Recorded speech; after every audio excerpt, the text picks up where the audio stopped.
Good evening, Chinook fans, and welcome to some more Alaska Baseball League action. I am Cale Duarte, joined by my partner, Ryan Beck. Ryan, we're in maybe not beautiful Anchorage tonight, but we're in Anchorage. How you doing, and how you feel about the game tonight? No, I'm doing pretty fantastic. And as for the game, it's going to be a good matchup tonight with the Bucs and the Chinooks going at it again. For the past couple games, the Chinooks have had the upper hand against the Anchorage Bucs. That's true. Right now, the Bucs are playing well, and it'll be a good contest to see who's going to come out on top. Well, the Bucs are on a roll right now. They're a half game back at first place. They come into this game 12-7, and your Chinooks come in a little bit of a limp, 8-10, after a tough loss. And Ryan, it seems like we get those leads, but our bullpen, they've been good, but it seems like we can't be holding leads late in the game sometimes. Sometimes, I mean, it has been a occasionally get a couple back. They keep getting a couple of clutch base hits just right in places where the defense can't really do much about it. And that's sometimes just the way baseball is, and there's not a whole lot you can do. But good news is that you can do that too, and that's the Chinooks could also be. That's true. And as we were talking about, the Chinooks come off a 7-6 loss last night, and the Bucs come into this game as they won here 5-3 last night over the Pilots. On the mound tonight for the Bucs is Seth Kanan, the left-hander out of Cal Baptist. He comes into this game 1-0 with a 2.07 record, and in 17 and a third innings pitched, he has 19 strikeouts, has walked 11 batters, and comes in with 10 hits. And now the leadoff hitter, Mike Caprice. Mike Caprice going to lead things off, and Levi Gilcrease will be in the 2-hole. Justin Gomez hitting third and DHing. Playing third base and batting fourth in the cleanup hole, Aaron Shackelford. Playing second base and batting fifth, Brandon Mitchie. Batting sixth, playing the first base tonight, Luke Coffey. Adam Rojas will be behind the dish and batting seventh. Alex Schmitz batting eighth and playing third. Playing short. And Jimmy Johnson playing left field and batting ninth as Mike Caprice, the leadoff hitter, grounds out to Cody Sporer over there at second base. As Levi Gilcrease now comes on the mound, comes into the batter's box to face Seth Kanan. And like I was saying, Seth Kanan, we've seen him in 2 innings. He last pitched against the Chinooks June 27th. Through an inning as Gilcrease pops up a bunt, and that bunt is going to be a good one, and Gilcrease is out. That's a good play there by Michael Fuchs at third. As he was able to get Gilcrease. And Ryan, we already see the aggressiveness going on as Gilcrease, for what seems like the 100th time, lays down almost a perfect sack bunt. Yeah, it was definitely in the right spot. I mean, Fuchs just made the correct play on it and was able to get it there in time. So not a whole lot you can do about that one. And now Justin Gomez in the DH slot tonight for the Chinooks. Takes that one inside for ball one. Gomez hits with 2 outs in the top of the first and faces a 1-0 count from Kanan on the mound. And the pitch, and that one is in there. Strike one as a passionate strike call there by the umpire. And Kanan steps back on the mound, 1-1 pitch. And delivers. And Gomez is going to hit that over to first base. David Hensley fields that, and the Chinooks go down in order, 1-2-3. And when we come back, the Bucs are going to take their first hacks of the game in the bottom of the first. And Daniel Sweeney, who beat these Bucs in his last time on the mound, will be pitching tonight for your Chinooks. We'll be back after a short break.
And we're back here in the bottom of the first. Daniel Sweeney from East Tennessee State, the 6'4" right-hander from Johnson City, Tennessee, comes on. And Ryan, in his last time here on June 23rd, pitched an outstanding 8 innings pitched of 3-run ball game. He gave up 4 hits and struck out 2 as he puts that one into Cody Spohr for strike 1.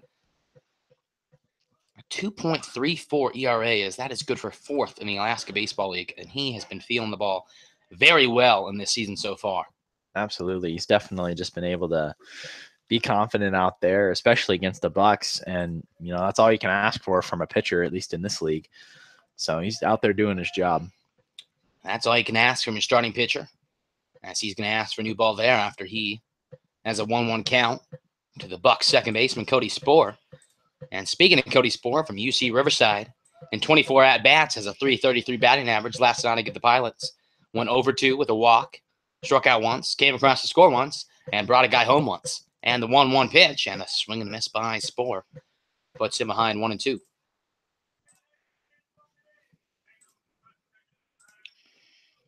Todd Lott, the dangerous hitter, stepping on deck behind Spohr. The 1-2 pitch from Sweeney. And a nice breaking ball. Apparently not in there, says the umpire. I would have called it a strike if I was the umpire. Well, I guess that's why you're up in the booth. That's what they all say. And Spohr flies that one foul to keep this count at 2-2. Ryan, we were playing a wiffle ball game before this, and I was getting criticized for my strike calls. Yeah, I had to agree with those criticizing you. They were a little off. Yeah, I think the game was a little Black Sox scandal going on. As Spohr is going to send it out to the gap, and that's going to be trouble. And that ball is going to bounce and get away from everybody out there. Spohr is going to round first, and he's going to stop at second. And that's not the way the Chinooks wanted to start, as Spohr gets on with a stand-up double to lead things off for the Bucs. In the field tonight, for your Chinooks, behind the dish and in the squat tonight, playing catchers, Adam Rojas. Over at first base, we have Luke Coffey. Playing second baseman is the Aussie, Brandon Mitchie. Playing third from his usual habitat at short is Aaron Shackelford. And playing short is Alex Schmitz. And from left to right, we have Jeremy Johnson, Mike Capriz, and Levi Gilcrease. And now the guy that we always say is dangerous, Todd Lott, comes to the plate with the runner in scoring position and nobody out at the bottom of the first. And Lott definitely has proven himself in past games to be a pretty dangerous hitter. That's true. He has a few doubles racked up against the Chinooks here. Sweeney looks into this Louisiana Lafayette right-hander and misses inside for ball 1.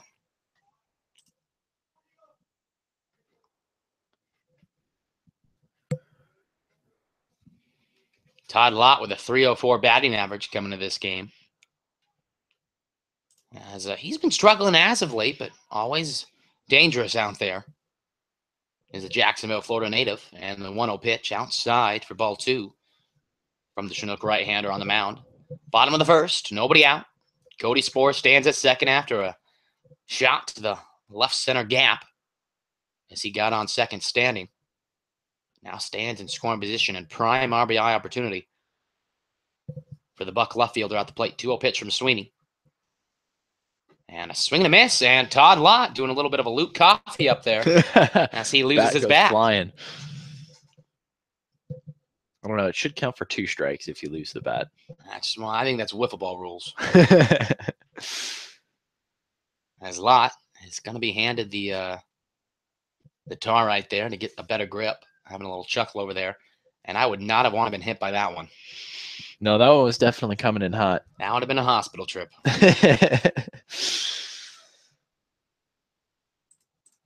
Todd Lott now, after that, swing and a miss, and a let go of the bat, faces a 2-1 count from Daniel Sweeney on the mound. Sweeney gets the call from Rojas, the catcher, and throws. And Lott fouls that one behind us, and that's going to even up the count 2-2 here. So Sweeney has worked his way back from a 2-0 deficit now to even up the count 2-2.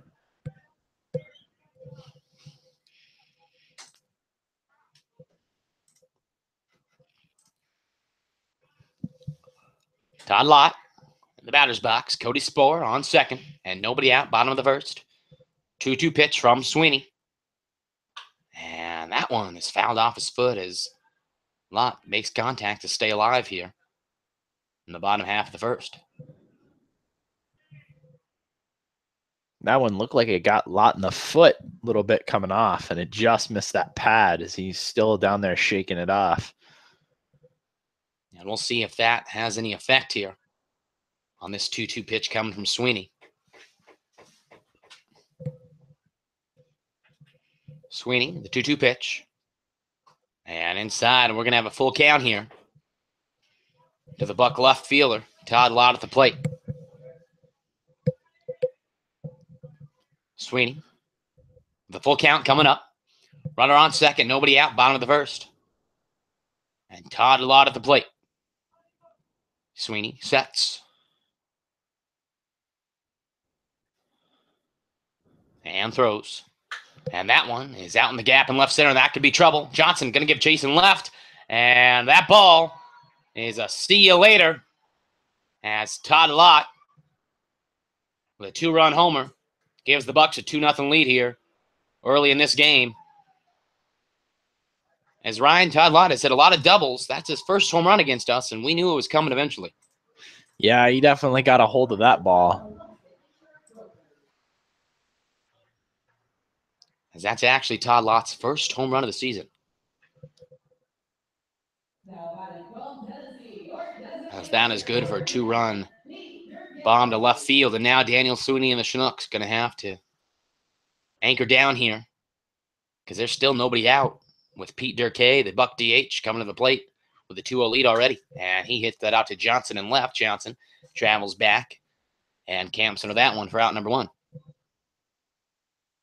Now, we did see this last night against the Miners. Ultimately, we did end up losing. However, we did end up taking the lead for a good part of that game. Get down early, got down 3, but was able to battle back, tie, and then take the lead. And we'll have to do the same thing to stay in this game if we want any hope of winning this one. First baseman David Hensley now. Coming to the plate is Sweeney, misses down and low for ball 1.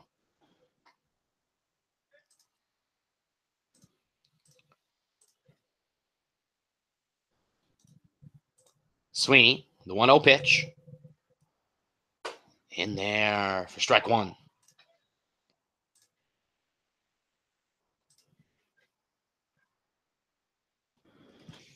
Hensley went 0 for 4 last night in the 5-3 win over the Pilots.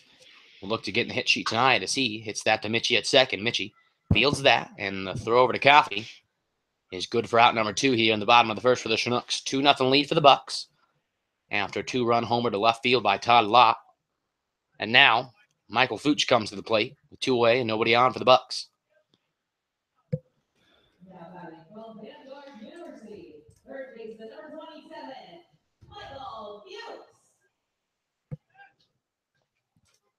Michael Fuchs, the third baseman from Vanguard University, takes that one outside ball 1.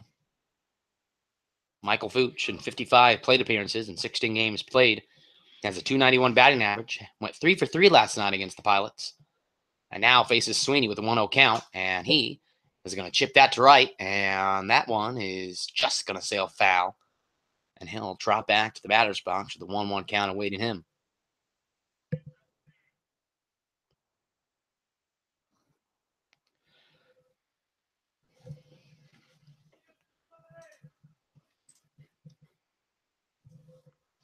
One pitch coming up now from Sweeney. 2 away, bottom of the first. And Sweeney delivers. And Fuchs rips that down the third base line, but foul. As Fuchs seems to be on whatever Sweeney is throwing out there. Definitely. Just a little bit early on that one and was late on the last one. Definitely showing that he's getting a hold of Sweeney's pitching here. Or at least just the speed of it. And we'll see if that impacts how Rojas calls this 1-2 pitch coming up now. Sweeney gets the call and the 1-2 pitch. And Fuchs taps that up the middle. This is going to be trouble. Mitchie fields that on the other side. And Mitchie puts the glove down, but it goes off his glove. And that's going to be a base runner for the Bucs. And I would assume that's an error. As Michael Fuchs. And that was really in no man's land. That would have been a tough play anyway. But now the Bucs are going to have a base runner.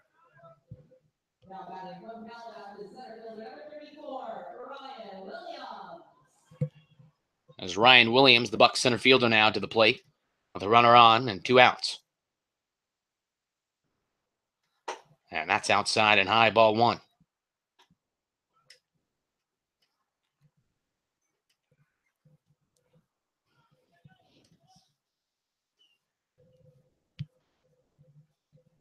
Sweeney checks over to Fuch at first. Looks in at Sweeney at the plate. And the 1-0 pitch. And that's down low, ball 2. Good job by Rogers to keep that ball in front of him.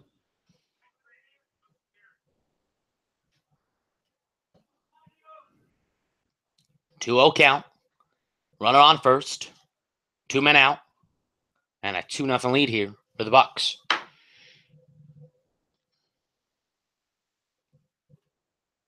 And that one is fouled out by Ryan Williams at the plate to make it 2-1. Ryan Williams from Cal Baptist University and a Redlands, California native. Comes into this game hitting .216 and 37 plate appearances. And he'll look to improve on that with the 2-1 count awaiting him. And there goes Fuch from first. And that one's lifted in left field. And that ball is going to be good. And that's a single for the Bucs. And now, with 2 outs, the runners staying on first and second as Mason Fishback, owner of the best last name in the Alaska Baseball League, steps up. I mean, with a name like that, like, what are you doing on the Anchorage Bucs team? Why didn't you come over to the Chinooks? What's he doing in baseball? He needs to get on Broadway with that last name. Get to Hollywood somewhere. As Mason Fishback from Rancho Cucamonga, California. I think I pronounced that right. We'll see. Yeah, I'd say so. Cucamonga.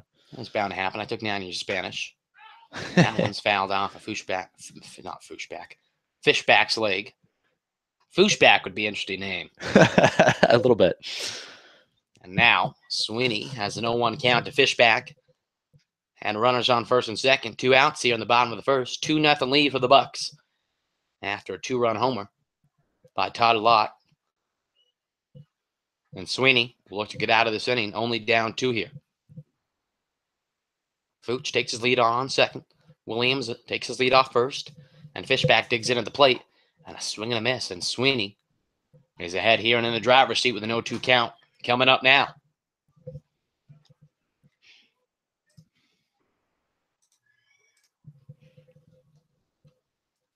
Oh, 2 for the Chinook right-hander.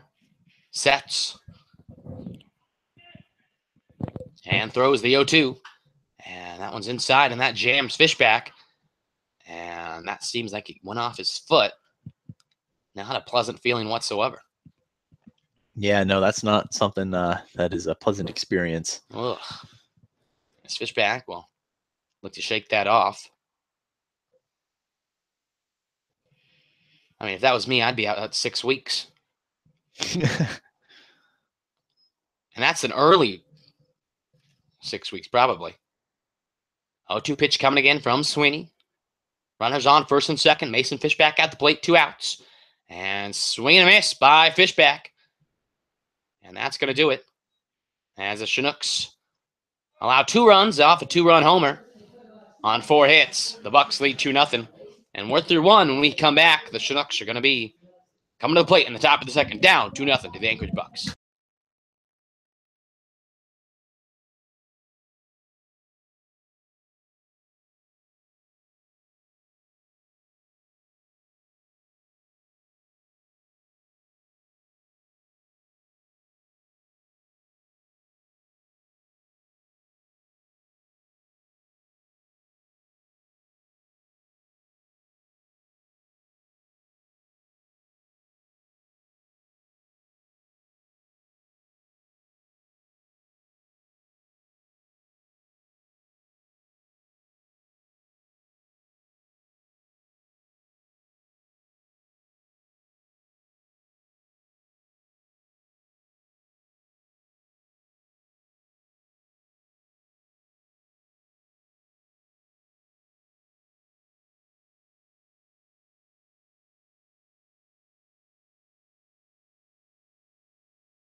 And we're back in the top of the second. Aaron Shackelford at the plate. Fouls that one out of play for strike one. Brandon Mitchie on deck. Chinooks down 2-0 here. On the top of the second. Has Seth Kanan back on the mound for the Bucs. Standing at a 5-7. So I would assume the shortest pitcher in the ABL. As a swing and a miss by Shackelford is down 0-2. He's definitely able to put the ball in the right spot. Well, he definitely can, as he has Shackelford down 0-2. Kanan, the pitch. And Shackelford over to Hensley at first. Hensley is going to take that to the bag himself, and that's out number one for the Bucs in the top half of the second. Brandon Mitchie coming to the plate now for the Bucs, for the Chinooks.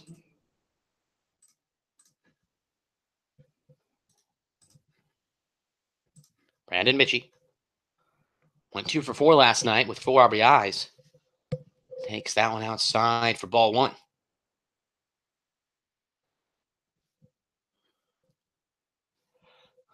1-0 pitch coming from Kanan on the mound with 1 away, top of the second. Chinooks down 2. And Mitchie is going to shoot that one. And that's going to be caught by Cody Spohr, the second baseman. As Mitchie seems to favor that right side of the field, but could not get that over the second baseman's head. And now a quick 2 outs here for Luke Coffey, the Chinook first baseman. Coffey started off hot. Has cooled down a little bit, but still is as dangerous as ever up there at the plate. And Coffey checked his swing and did not go. That's going to be a ball one for the Bucs lefty. 1-0 pitch, 2 outs, top of the second. Coffey takes that one in and low for ball 2.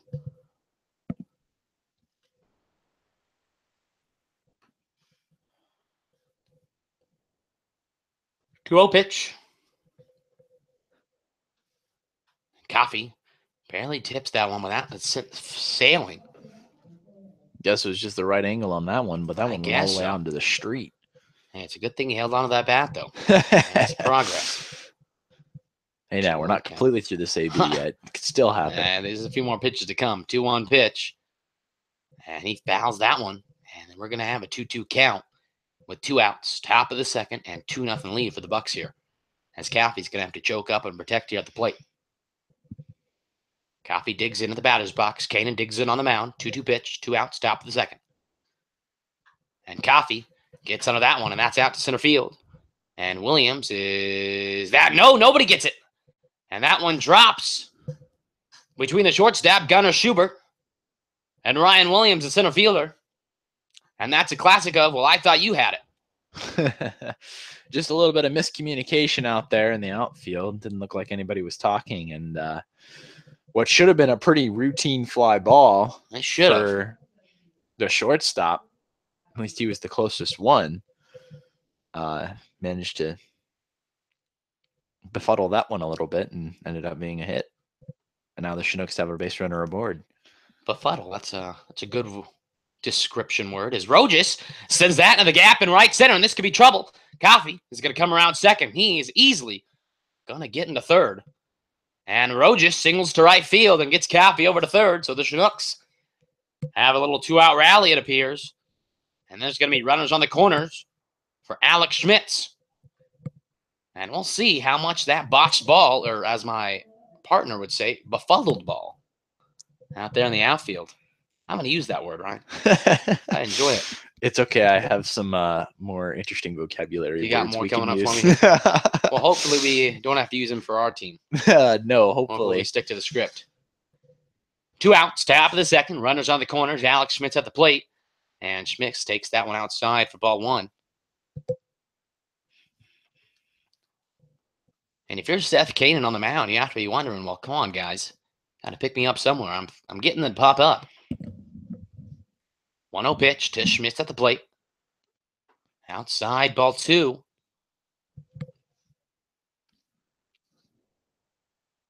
Luke Coffey at third. Adam Rojas at first. And with 2 outs, Alex Schmitz digs in with a 2-0 count, awaiting him from Seth Kanan on the mound. And Schmidt's going to foul that one out of play for strike one.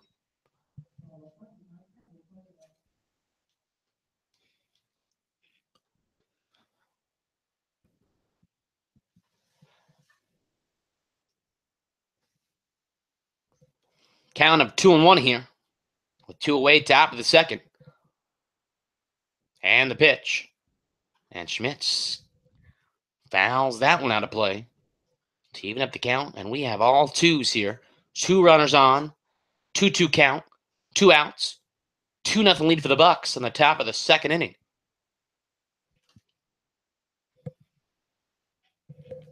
This would be an instance where the deuces are wild here. The deuces are wild. Now, see, that's something I should have known as Schmitz takes that one inside for ball 3. Full count. Deuces have been broken. We'll take our step back out of tennis terminology here. 3-2 count. Schmidt's going to have to protect here. The pitch from Kanan. Rojas is going, and that is going to be a walk for Schmitz. And Ryan, the Chinooks have something going on here with bases loaded and Jeremy Johnson coming to the plate. Definitely an opportunity here to execute, as Johnson is a pretty strong hitter, and it looks like the Bucs head coach, Ken Hocuff, is going to come out and have a word with this pitcher. But in the meantime, Johnson has had a couple of very solid at-bats in high-stress situations, and this is definitely not something he is not used to seeing, and it'll be interesting to see how he's able to convert on this one. Jeremy Johnson comes into this hitting .238. However, typically when he does get out, it's pretty loud. Yeah, typically he's usually, lining out to someone on a hard hit ball or striking out on bad calls too. Exactly. And the way he's getting out is definitely in a very aggressive nature. And so we will need that aggressive nature here. Absolutely. Bases loaded, 2 outs, top of the second. Jeremy Johnson, the Auburn outfielder, to the plate. And this is a critical time here as the Chinooks are down 2. And you could say, apart from, Kanan has pitched well here. Hasn't been pitching bad, but in danger of giving up a run here. And Johnson watches that one low. Oh, in there for strike one. A little late call there by the umpire.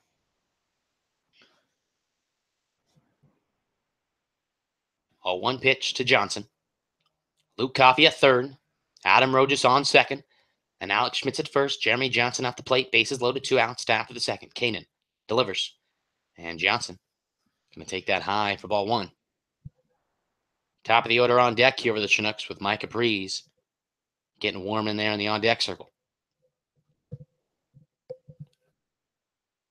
Kanan looks in. 1-1 pitch coming to Johnson here. Bucs in regular defensive position. And Johnson takes a hack at that breaking ball and sends that one foul for strike 2. Just looked a little bit caught off guard there. It looked like a breaking ball coming in there.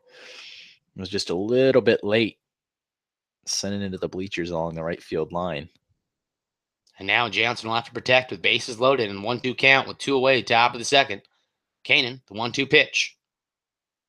And Johnson up the middle, and that ball's going to get through. Luke Coffey scores, and Adam Rojas is going to come home, and this game is tied at 2 as Jeremy Johnson delivers once again. And that was exactly what was needed right there. Very simple base hit, just right up the middle. And now this game's tied at 2. And once again, Jeremy Johnson is executed in a very high-stress situation. And Ryan, it might get forgotten, but that befuddle out there by the outfield has come back to haunt them in a pretty big way here. Absolutely. As that all started with Luke Coffey, a little pop-up with 2 outs. The shortstop, the center fielder, and the left fielder for the Bucs. Poor communication, had it drop in between all of them, and that led to a bases loaded, 2 outs. And what we just saw, Jeremy Johnson single for 2 RBIs. And this game tied at 2 as Mike Capriz takes that one in there for strike 1. And the Chinooks have a chance with a runner on second. And a good contact hitter at the plate to get the lead here. A 1 pitch to Capriz. And that one inside for ball 1. And you have to assume Kanan on the mound is thinking, I should have been out of this 5 minutes ago. Schmitz at second. Johnson at first. Prees at the plate. 2-2 ball game here. 1-1 count. And a big swing to miss by Prees. Going to be behind 1-2 now.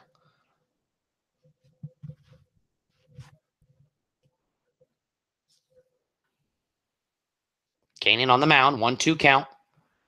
Runners on first and second. 2 away. Top of the second. 2-2 ball game here. Kanan looks in. And the 1-2 pitch. And that's outside for ball 2. Prees, one of the more patient hitters, waits for his pitch and typically delivers.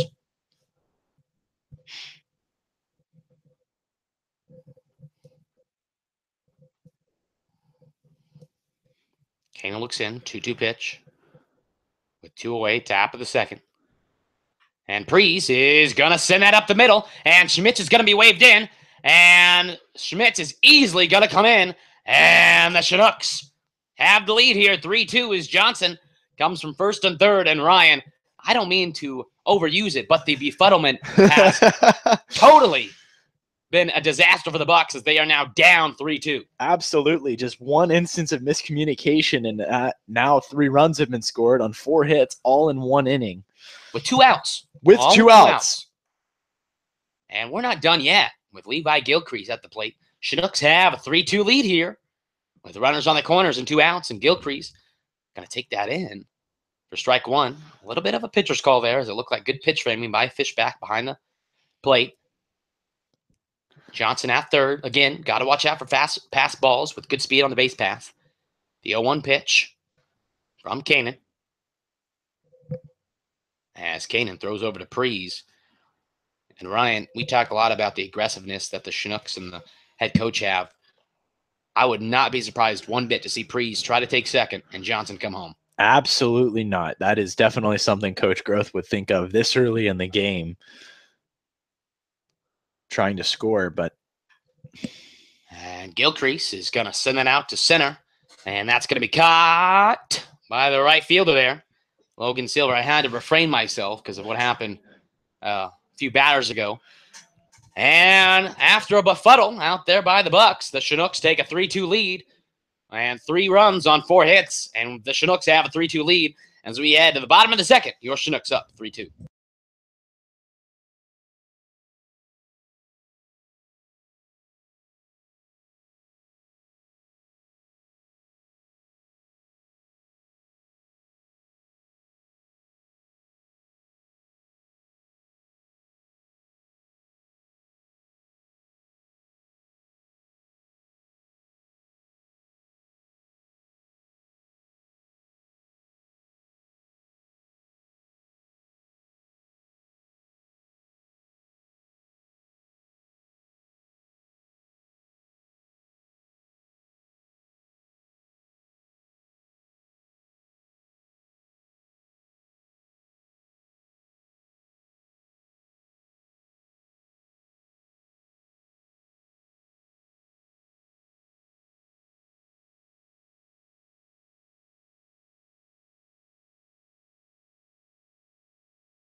And as we're back here in the bottom of the second, Chinooks up 3-2 after they put 3 on the scoreboard as Sweeney faces Gunnar Schubert, puts that one in there for strike 1.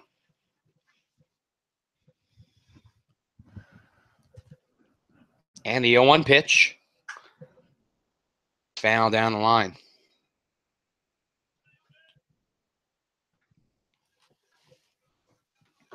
Schubert now with an 0-2 hole. Will have to protect here. Sweeney looks in, 0-2 pitch, winds and delivers. And that one's down for ball 1 here. Logan Silver, the right fielder, on deck and the top of the order for the Bucs after him. 1-2 pitch from Sweeney, 3-2 lead in the bottom of the second.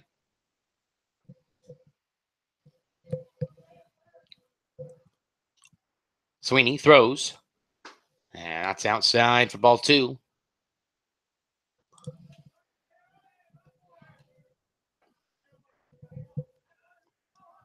Schubert steps back on the plate with a 2-2 count.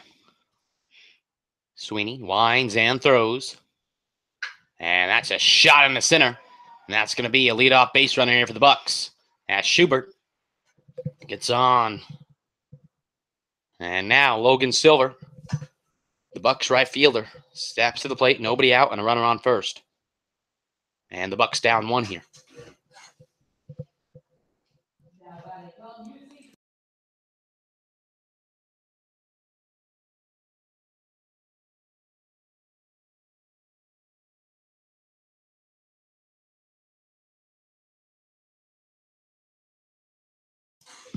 And that's one in there for strike 1 to the Buck right fielder, Logan Silver. Gunnar Schubert standing at first after a single to center field.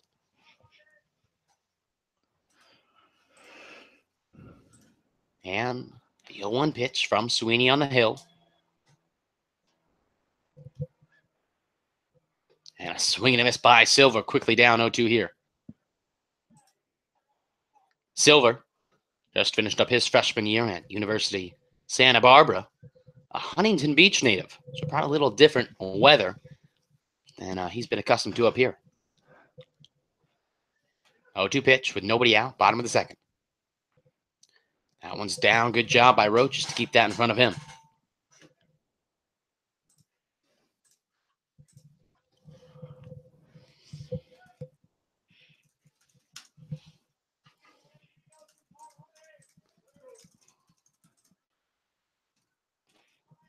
Sweeney, the 1-2 pitch. High and outside for ball 2 here.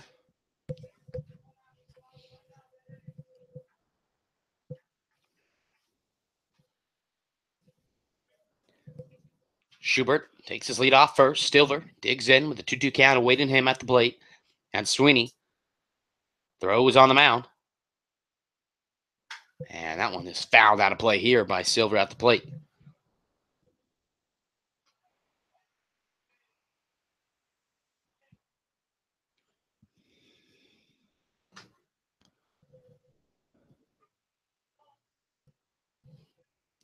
Sweeney checks over his back. Looks at his runner on first and throws the 2-2 pitch. And that one rings up. Silver at the plate for out number 1. Good pitch inside by the Chinook right-hander, Daniel Sweeney. Top of the order here for the Bucs. Cody Spohr to lead things out. With a runner on first and 1 out. In the bottom of the second, Chinooks up 3-2.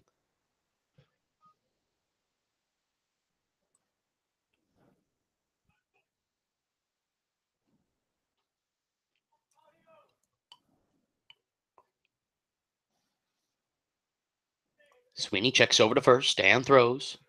And that one is in there for strike 1. And this umpire is seeming to have a pretty generous strike zone early.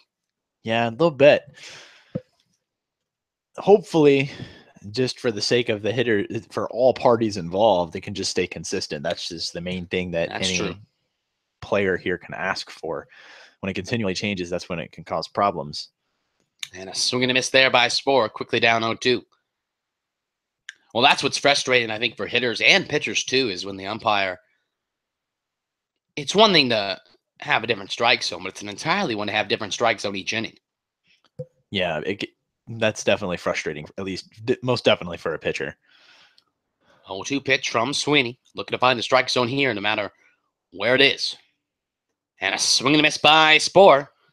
As that leaves the ump. No decision to make there. And back-to-back strikeouts. And now Todd Lott, who had a 2-run homer in the bottom of the first, to give the Bucs a 2-0 lead, comes to the plate with a runner on. And the Bucs down 3-2 here.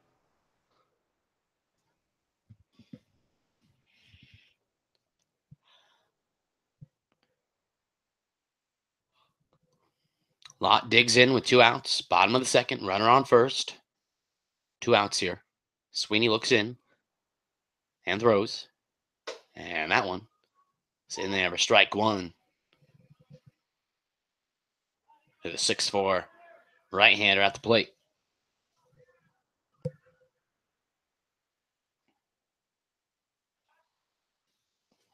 A 1 pitch.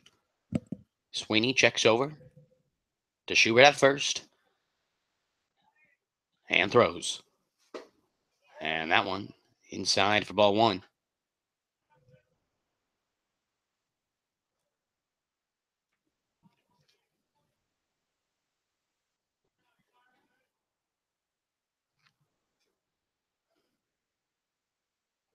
Sweeney steps back on the mound. 1-1 pitch, 2 outs, bottom of the 2nd. And that one's down low, and Schubert's running, and that's a wild throw to the outfield by Rojas. And Schubert going to come to third. As that was a risky play by Rojas to throw that from his knees, while it looked like Schubert was already well on his way to being safe there. And now with a 2-1 count and 2 outs, the Bucs are going to have a runner on third instead of second.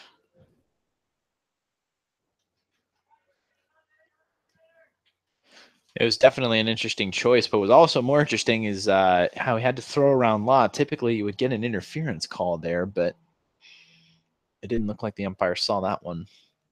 2-1 pitch coming from Sweeney. And that one's in there for strike 2. And now a lot of the plate will have to protect here.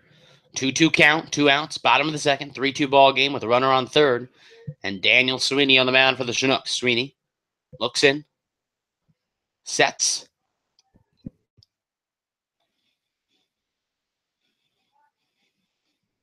And that one's inside, and that's going to load this count full here, 3-2.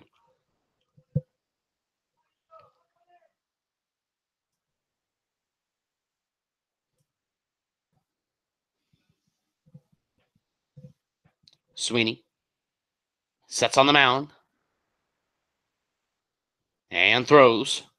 And that one is a foul ball by Lott at the plate, and that's going to remain a 3-2 count now.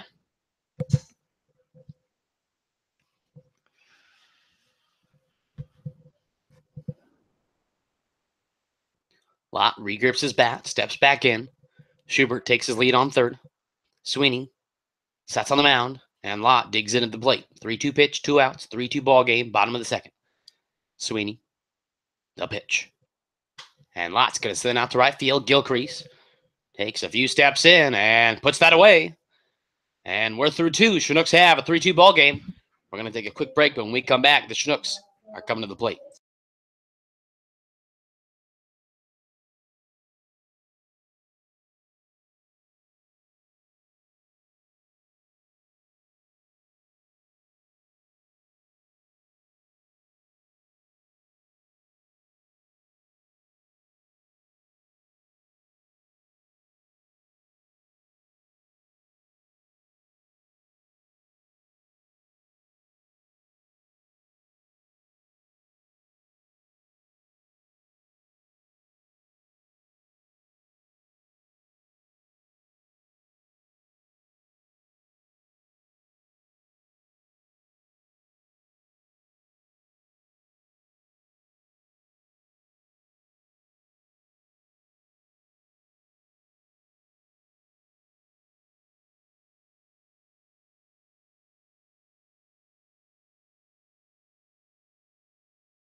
And as we head to the top of the 3rd, Justin Gomez takes that one in there for strike 1 as Gomez digs it to the plate.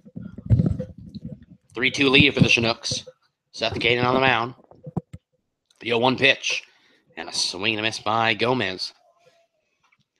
And Gomez almost lost the bat there as he finished that swing with only one hand.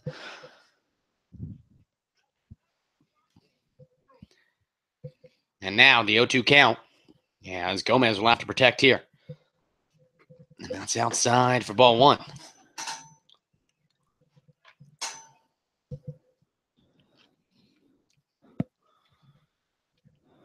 Kanan, 1-2 pitch coming to Gomez out the plate.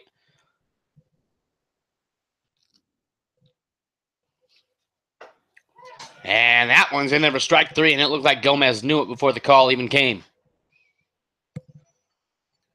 As the call was called strike three, Gomez was already walking back to the dugout. And Aaron Shackelford now stepping to the plate. Nobody on and one out to after the third here. Kanan looks in and winds and throws. And that one's in there for strike one to Shackelford at the plate.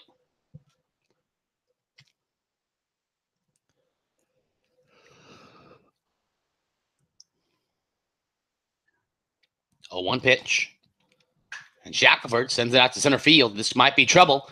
And that ball's going to be dropped in left center. And Shackelford going to get aboard here with a stand-up double. And the Chinooks are in business here. As Shackelford doubles into deep left center. And he's going to be standing on second with one away for Brandon Mitchie at the plate. And the Chinooks have a chance here to add some more runs to their lead already. Absolutely, and Shaq definitely got a hold of that one and sent it deep into the left center gap. And it was just at the wall and hit the very bottom part of it and ended up on the warning track. But center fielder Ryan Williams was able to get a hold of that, get it to second before anything could go wrong for the defense, and only keeping Shackelford at a double.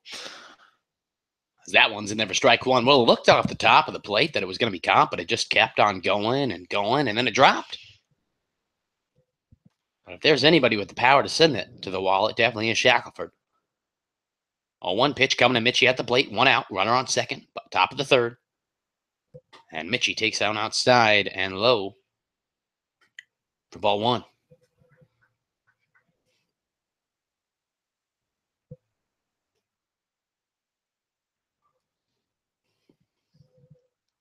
Kanan takes the call from Fishback behind the plate. And the 1-1 pitch. And that's going to get away. No, it's going to be fouled.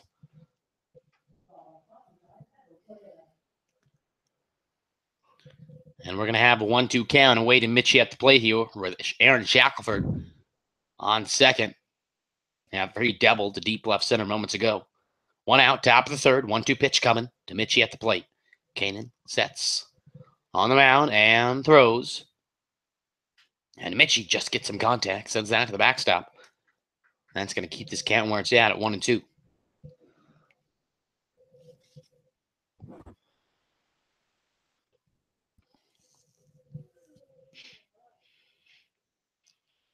Kanan grips the ball on the mound. Looks into Mitchie at the plate. Shackelford takes his lead off second. 1-2 pitch. And Mitchie sends that up into the outfield. Going to be called by Schubert at short. And Schubert puts that away for out number 2. And now, Luke Coffey, who started the 3-run, 2-out rally in the top of the second, when he got on due to just a miscommunication out there in left field. And that started the rally that put the Chinooks up 3-2. And we'll see here if he can do some magic again and bring Shackelford home from second. As he digs in with 2 outs, 3-2 lead for the Chinooks in the top of the third, and Aaron Shackelford on second. And Shackelford's running. Coffey swinging a miss. The throw down to Shackelford, and Shackelford slides in safely. And after that swing and a miss, Coffey has an 0-1 count, and Shackelford now 90 feet away.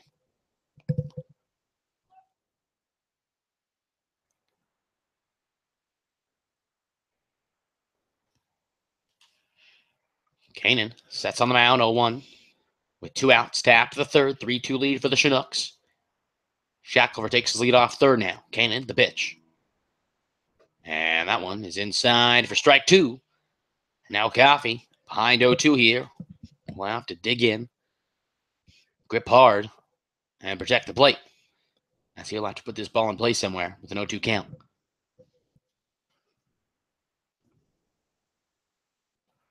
And Coffee's going to send it out to center. And that's going to be an RBI single. And the Chinooks take a 4-2 lead as Shackelford comes home from third. And Coffee does his job as he brings home the 4th run of the game for the Chinooks to take a 4-2 lead over the Bucs. That was just a clutch piece of hitting there by Luke Coffey. Managed to keep his hands on the bat right there and swing all the way through, and he poked that one out in the center field and allowed another run to score for the Chinooks. As Luke Coffey just put that ball low. It seemed like it wasn't hit that hard. It just found the perfect position, went right up the middle. But we'll take it. As Adam Rojas, who singled to right center in his last at-bat, comes to the plate with a runner on first and 2 outs. And Rojas takes that one high.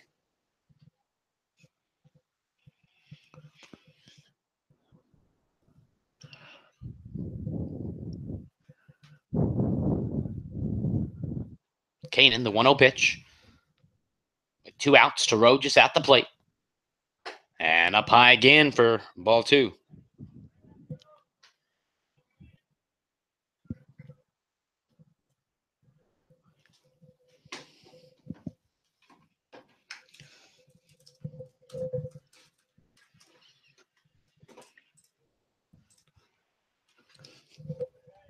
And that one's sent to the backstop for strike 1.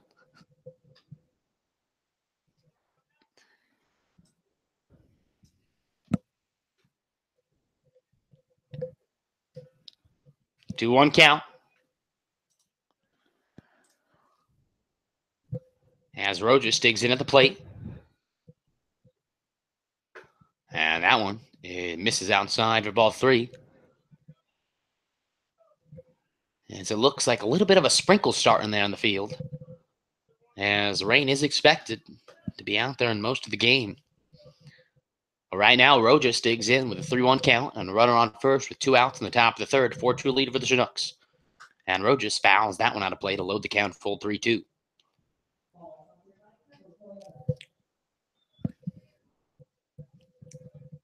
And the Bucs gonna get some action now in the bullpen. And it's just some light jogging down, but I'm sure we'll have somebody getting warm up now. Kanan sets. And the 3-2 pitch. And there goes Coffey. And that one's in the gap in right center. But that's going to be caught out there in right center by Logan Silver. But the Chinooks, on 2 hits, put 1 run on the board and take a 4-2 lead. We head to the bottom of the 3rd. Your Chinooks up 4-2. We'll be back.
And as we're back at the bottom of the third, the Bucs down 4-2 as Daniel Sweeney steps on the mound. As Pete Durkee digs in, and that one misses inside for ball one.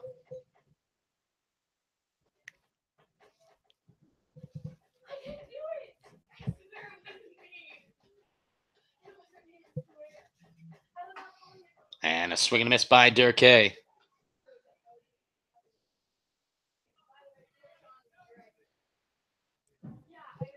And now Sweeney has an even count of 1-1 here for Pete Durkee at the plate. And that one hangs inside for ball two.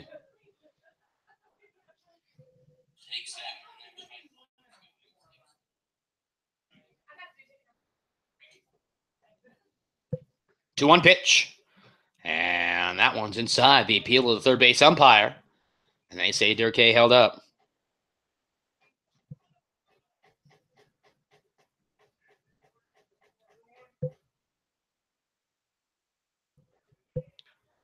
And now Sweeney has to find the strike zone here. 3-1 pitch to Durkee.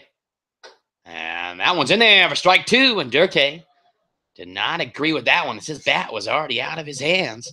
And he was about to take a stride to first base. And we'll see if Sweeney can use this to his advantage here.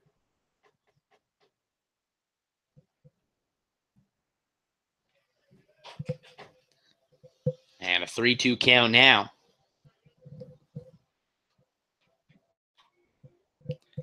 To Durkee at the plate. And Sweeney on the mound here.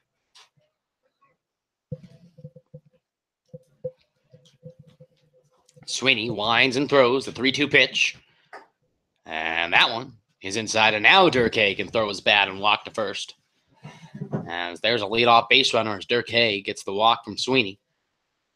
Now David Hensley, the Bucs first baseman, going to step to the plate here with a runner on and nobody out.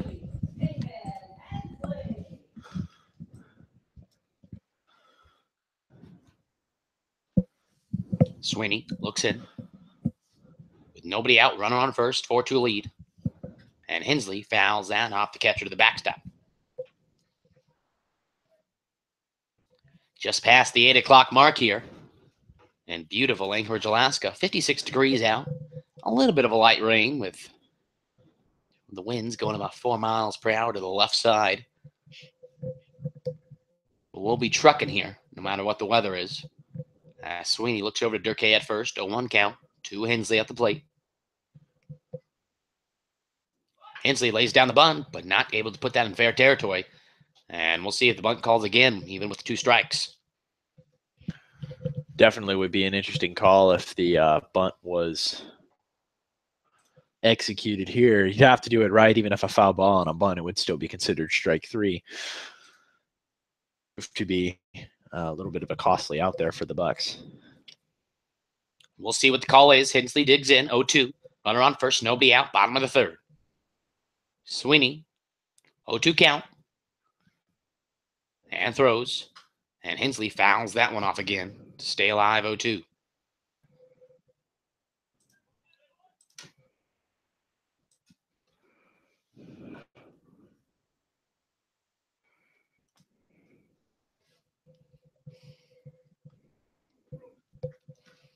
Oh, 2 pitch coming again from Sweeney.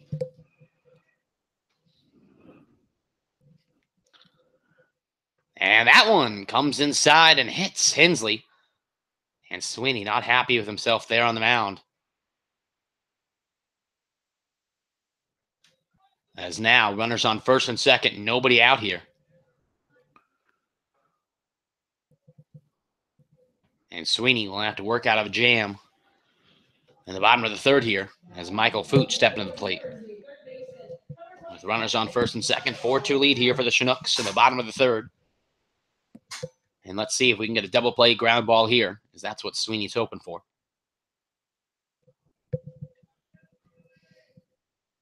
Sweeney looks into Fooch. Fooch lays down the bunt, and that bunt lines foul as the Bucs hitters having a little trouble here putting the bunt down. I mean, it could be just the fact that not all teams believe in a whole round of BP dedicated to bunting, but we do. And it pays off. So take that, Alaska. John Groth knows what he's talking about. As we'll see here, if the bunt, I would assume it's called again, as the corners are in. Shackelford at third, Coffey at first. And the pitch coming up. Fuchs lays down the bunt. Fuchs, now let him do that. Out outside, Rojas throws over to third, and Rojas kind of paused there, as he probably had a chance to get the runner, but due to the pause by the catcher, Dirk K over there had enough time to get to third, and now runners on the corners. Nobody out. Dangerous time here for the Chinooks as Fuchs digs in. Would not be surprised if we just see the stolen base by Hensley and Fuchs just giving the green light to try to put this ball, worst case, in the outfield to bring home Dirk K from third. 1-1 pitch.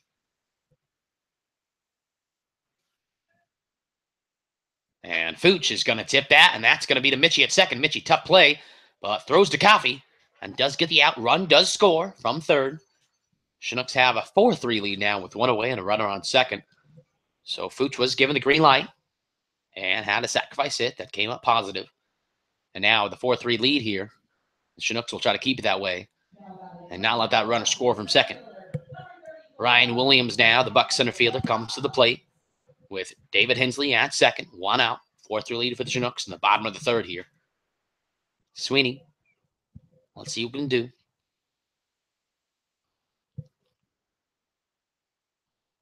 As that ball is fouled off for strike one.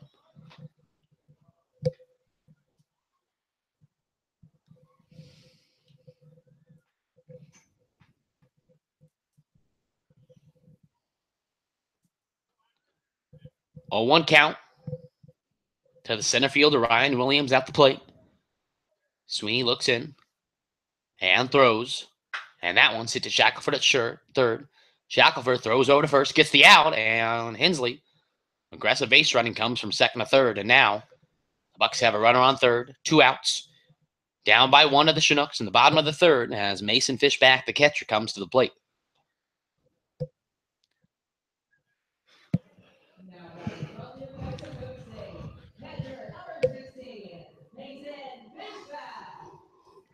Fishback in the catcher position here for the Bucs. We'll look to put this game tie here as Sweeney will look to keep it a Chinook lead.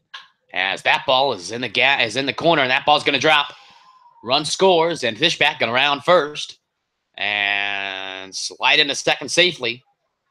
And right as I say that, the Bucs tie this game up at 4.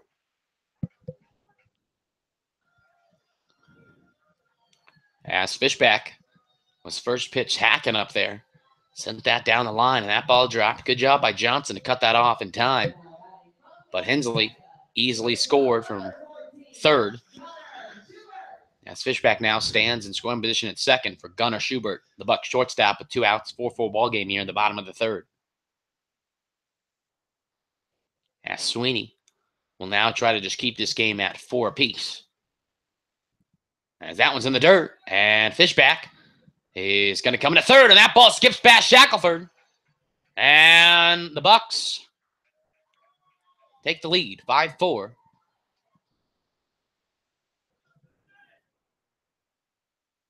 After Rojas threw down to try to get the advancing base runner, Fishback skipped that ball in the dirt, and that went over Shackelford's glove and into left field. And Fishback strolled home. And Ryan, all of a sudden, the Bucs have a 5-4 lead. Yeah, tables have turned just a little bit. And that's it to Mitchie at second, and Mitchie fields that cleanly and throws to Coffey, but not before the Bucs put up 3 in the bottom of the third and take a 5-4 lead. We're through 3. Bucs lead 5-4. When we come back, the Chinooks are going to hit in the top of the fourth. We'll be back.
And as we're back here in the top of the fourth, Alex Schmitz is swinging a miss for strike one here. 5-4 lead for the Bucs. In the top of the fourth, 0-1 count coming to Schmitz at the plate. Seth Kanan once again on the mound for the Bucs. That one just inside for ball one.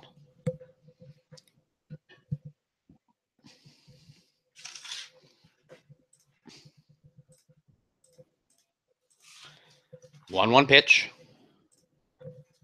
And that one drops in for strike two.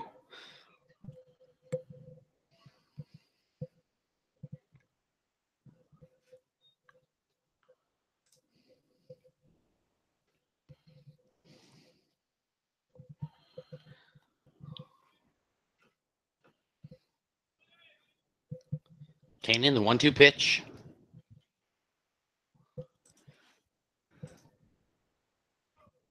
Sets. And throws. And Schmitz fouls that one off to stay alive 1-2.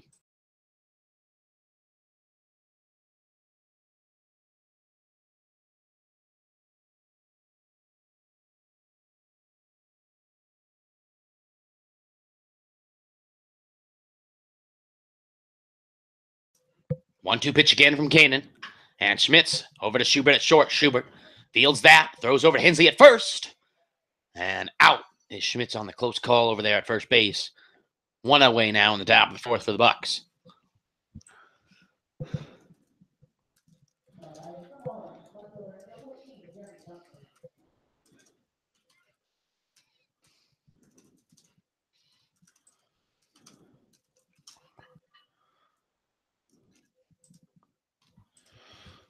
Has Kanan with one out here. In there, strike one.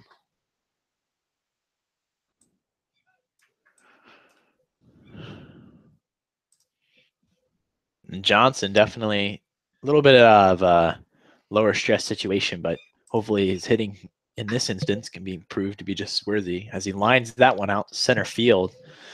And Ryan Williams is able to take that in for out number 2.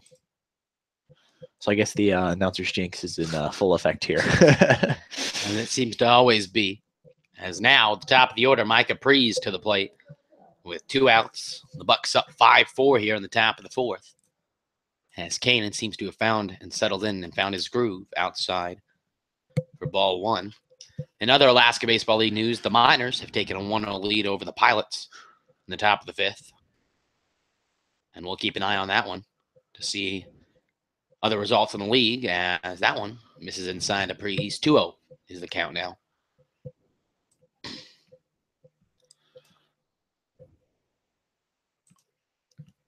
Kanan on the mound, 2-0 pitch coming to Prees. And Prees again takes that inside.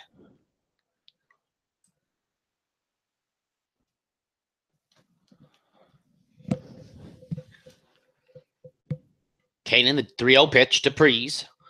And Prees watches that one in there for strike one.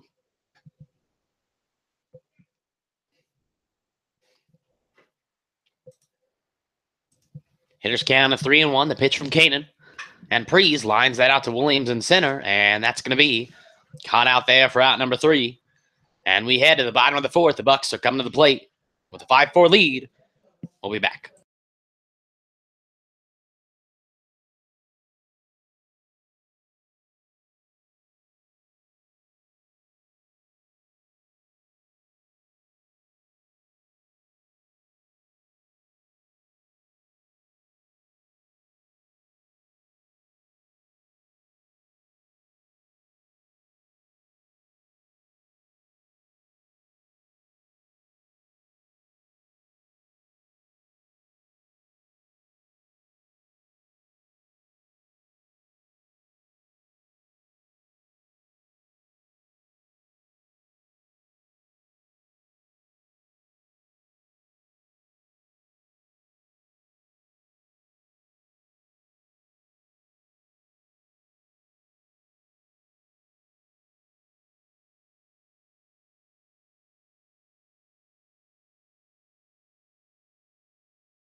Bottom of the fourth.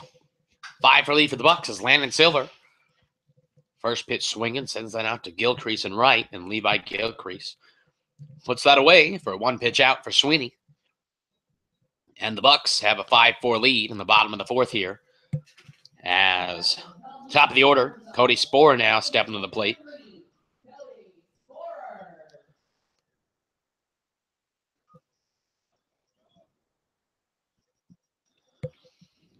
And the pitch, Sporer has the bunt down, pulls back. 0-1 count now.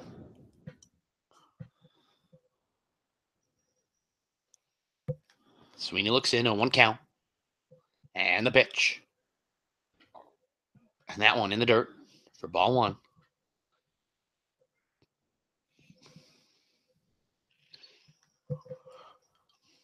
Even count of 1-1 here with 1 away, bottom of the fourth. Bucs up 1, 5-4. And Sporer swinging a miss for strike 2.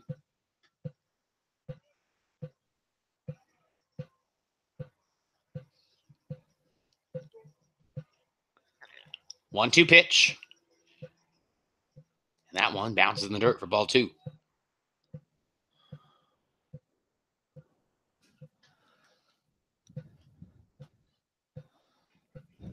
2-2 count, 1 away, bottom of the fourth. Sweeney steps on the mound, gets the call from Rojas behind the plate, and delivers. And Sporer fouls that one to the backstop to keep this count at 2-2.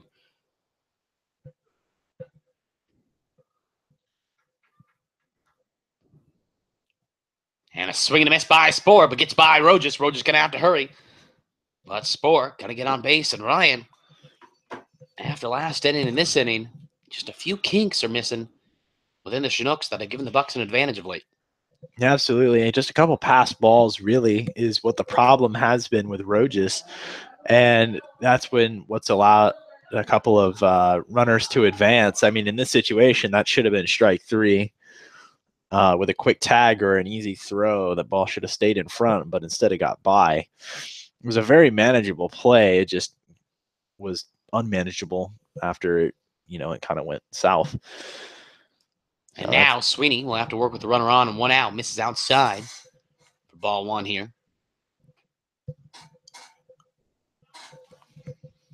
Todd Lott who had a 2-run homer in the bottom of the first.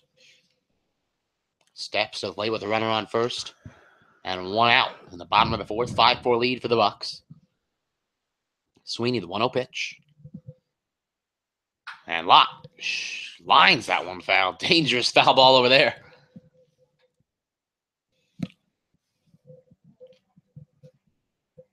Lott digs in at the plate.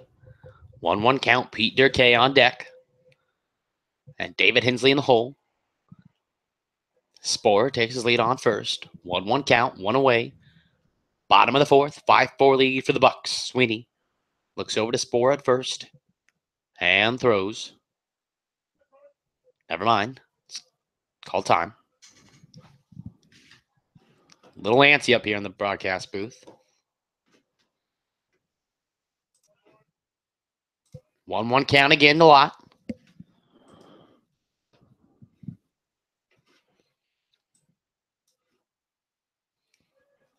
Sweeney throws.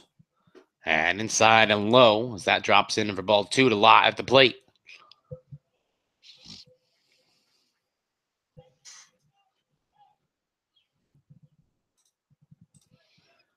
Two-one pitch with Sporer at first, Kyle Lott at the plate, and Daniel Sweeney on the mound.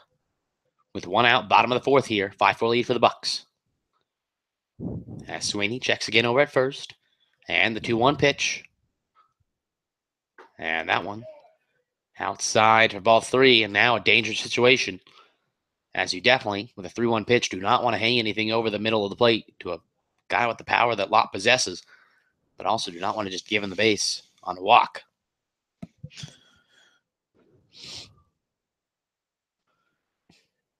Sweeney checks at first again, and the hitter's count of 3-1 to Todd Lott at the plate. And Lott over to third. Shackelford dives, but that's past him in the left. And that's going to be runners on first and second. With 1 away here in the bottom of the fourth. And now Pete Durkee stepping to the plate. He was walked in his last plate appearance, as he'll look to increase this lead over his Bucs.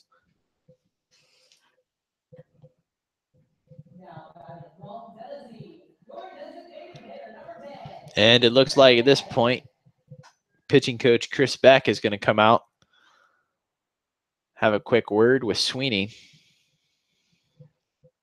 And there is action currently going on down in the Chinooks bullpen. And this might be the call.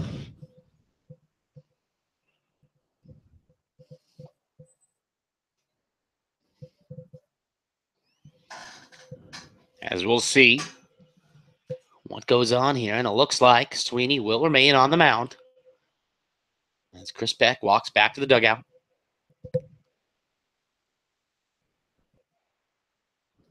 And Ryan, it's not like Sweeney has been pitching good. He just kind of getting a little unlucky with some of these bounces here. Yeah, just a little bit.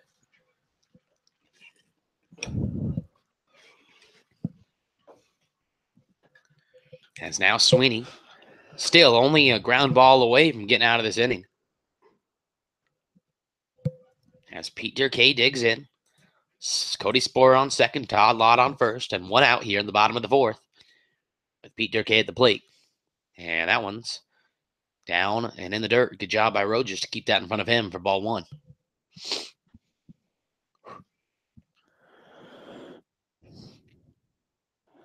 One 0 count here with one away, bottom of the fourth. Sweeney takes his call from the catcher.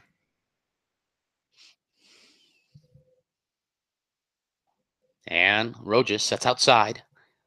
And the 1-0 pitch. In there for ball two.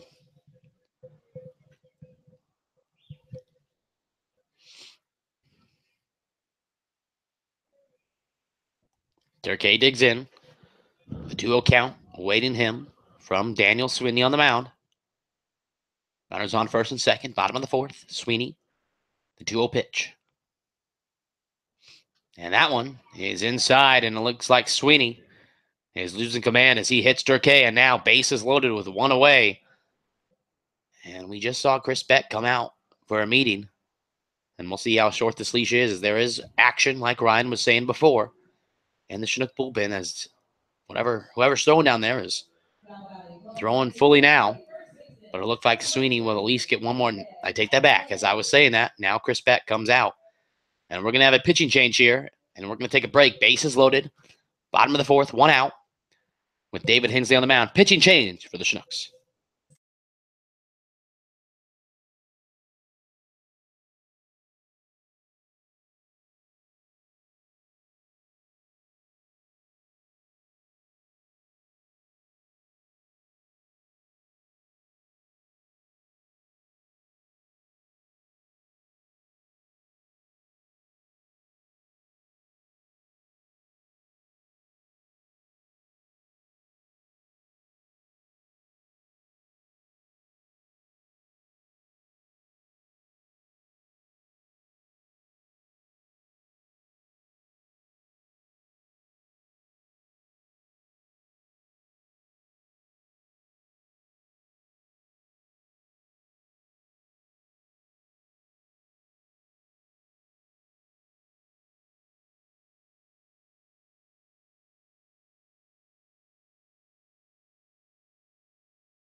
And as we're back here after that Chinook pitching change, on the mound for the Chinooks is the right-hander Tyler Yoshihara. As he comes into a bases-loaded situation, Yoshihara comes into this game with 12 1/3 innings under his belt, a 5.1 ERA, 6 strikeouts, 7 walks, 16 hits. And the pitch to Hensley, and that one is in the dirts, but Rojas able to get to that in time. As Yoshihara misses down low for ball 1. Yoshihara last pitched June 25th. And a 3-2 loss for the Miners. Went 2 innings, gave up 2 hits, 1 walk, and 2 strikeouts. And we'll see if he can have another scoreless outing here. 1-0 pitch to Hensley. And bases loaded with 1 away. And that one is a never strike 1.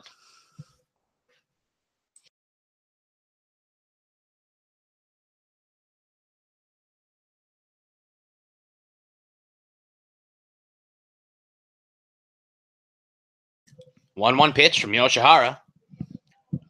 Hangs high for ball 2.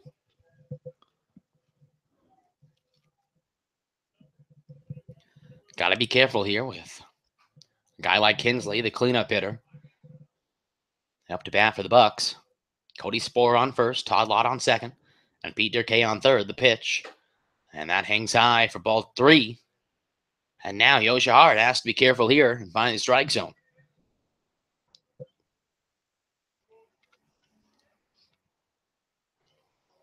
Yoshihara looks in, 3-1 count. Bases loaded, 1 away, and the pitch. And that one's in there for strike 2. Generous strike call there, but we'll take it. There's now a full count here for the San Diego State hitter off the plate. 3-2 pitch, Yoshihara. In danger of walking and run. Pitches. And that one's in the dirt. And that's going to be a walk. And Yoshihara walks and a run on his first batter faced. 6-4 lead now for the Bucs as Michael Fuchs comes into the plate.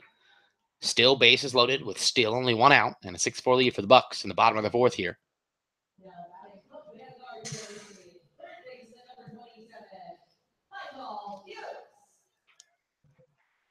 As we'll see if Yoshihara can get a ball on the ground for a double play. And Fuchs, we saw last time, brought home a run on a sack. Grounder is a big swing and a miss by Fuchs to get behind early 0-1. The Vanguard athlete at the plate with a chance to really break open this game in favor of the Bucs with bases loaded, 1 away in the bottom of the 4th. 6-4 lead already for the Bucs with Tyler Yoshihara on the mound. And Fuchs is going to pop that up, but not nearly deep enough as Mitchie is going to go to the outside of the infield and put that away for out number 2. 2 outs now. As Ryan Williams, the Bucs center fielder, steps to the plate. Williams from Cal Baptist University. And Ryan, you seem to be a little biased to there, aren't you? Just a little bit. I am a future Lancer. Future Lancer. Almost as good as a GCU Lope. Almost. I would say better. Well, I would definitely want you to have your school pride. As Yoshihara puts that number strike 1. Cal Baptist, actually, one of my good friends from high school went there. He loves it. It's a beautiful campus out there in California. It is. It's a smaller school. I mean, they're a D2 about to go D1. That's true. They're going to join GCU's conference, actually, in the WAC. Yep. And it'll be good to see, maybe if baseball ever comes together and there's a game, I don't know, maybe we'll see each other. Maybe. As Yoshihara now up on Williams, 0-2, bases loaded, 2 outs, 6-4 lead for the Bucs. And the pitch, and that's fouled away. And so Cal Baptist going to be D1 for the first time this year, correct? I think it's actually next year. It is, okay. I remember that report coming out this year because they're joining the WAC and GCU, excited for that. Always a good time in a transition period. So that should be exciting times. And the Cal Baptist Lancer at the plate sends the knot to right field. Gilcrease as that has a chance to drop. And this is caught out there by Brandon Mitchie. And a tip of the cap to him as he saves at least 2, maybe 3 runs. As definitely Great running play. fast enough as hat flew right off. Well, as an Australian native, he was bringing his inner kangaroo out there. Had to put that plug in there. And after Mitchie, an incredible hustle play, gets the Chinooks out of this. Only 1 run surrendered. Could have been worse, but we head to the top of the 5th. Through 4, the Chinooks down 6-4 as we head to the top of the 5th.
And we're back with more Chinooks baseball. Levi Gilcrease coming to the plate, leading off the inning.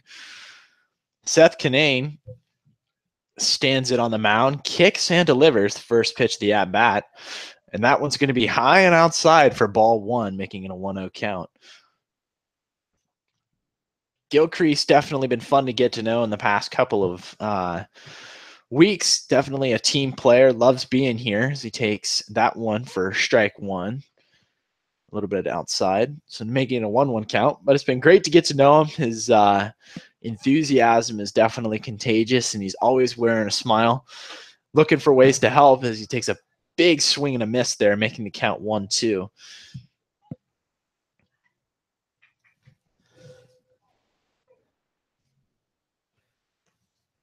One of the things that's pretty interesting about Gilcrease is the fact that he doesn't use batting gloves, and he would rather take the approach barehanded.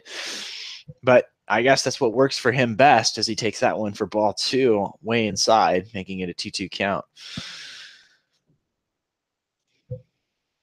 Levi Gilcrease stands in for the 2-2 pitch.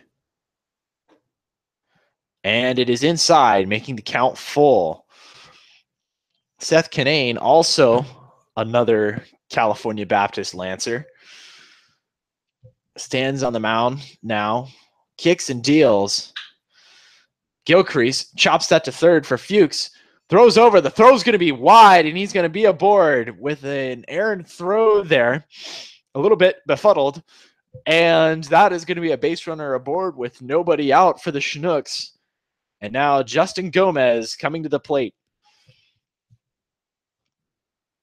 Justin, in his last at-bat, struck out looking and is now looking for a shot at redemption here. And Kinane is going to throw on down to first to make sure Gilcrease stays honest. Would not be surprised to see if Groth made the move to try and have Gilcrease steal here, as there are no outs, and that would be something he would do.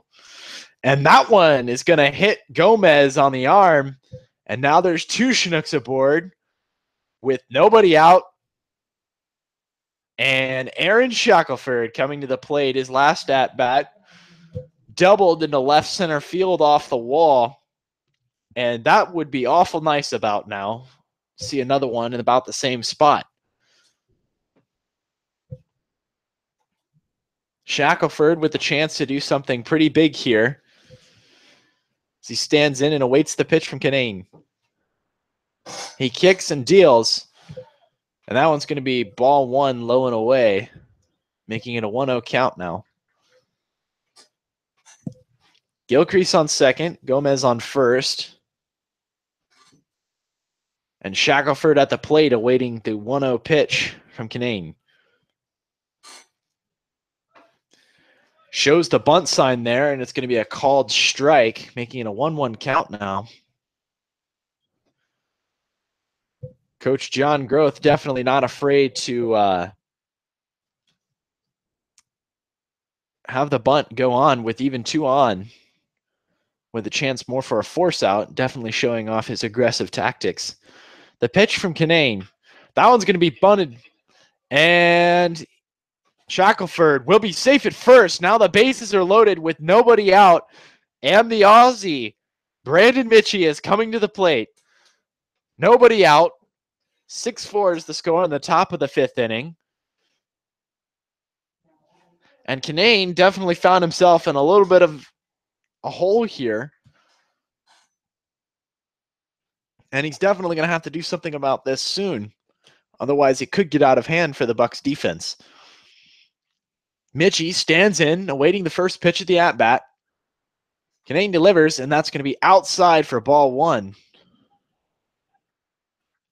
1-0 is the count now.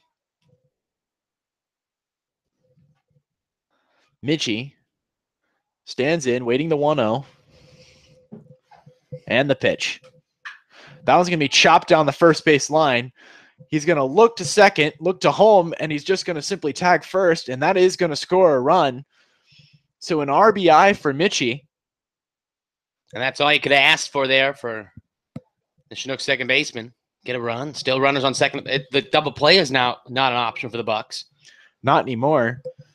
And now Luke Coffey, who singled a home run in his last at-bat, has a chance. Is now Ken Hookup. Steps to the plate, or stepping to the mound now for a visit, and it looks like this could be a change of the guard here for the Bucs pitcher. And he's going to give the signal. And Ryan, the Chinooks in prime opportunity here to take the lead. Absolutely. With Luke Coffey stepping up to the plate, runners on second and third, and only 1 out, this is definitely a chance for good execution here for the Chinooks. And we'll see what happens. And a pitching change for the Bucs. We'll take a quick break. The Chinooks down 6-5. But are in action with runners on second and third and only 1 out. We'll be back.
New pitcher on for the Bucs here with runners on second and third. Kane Euchert from Panola Junior College.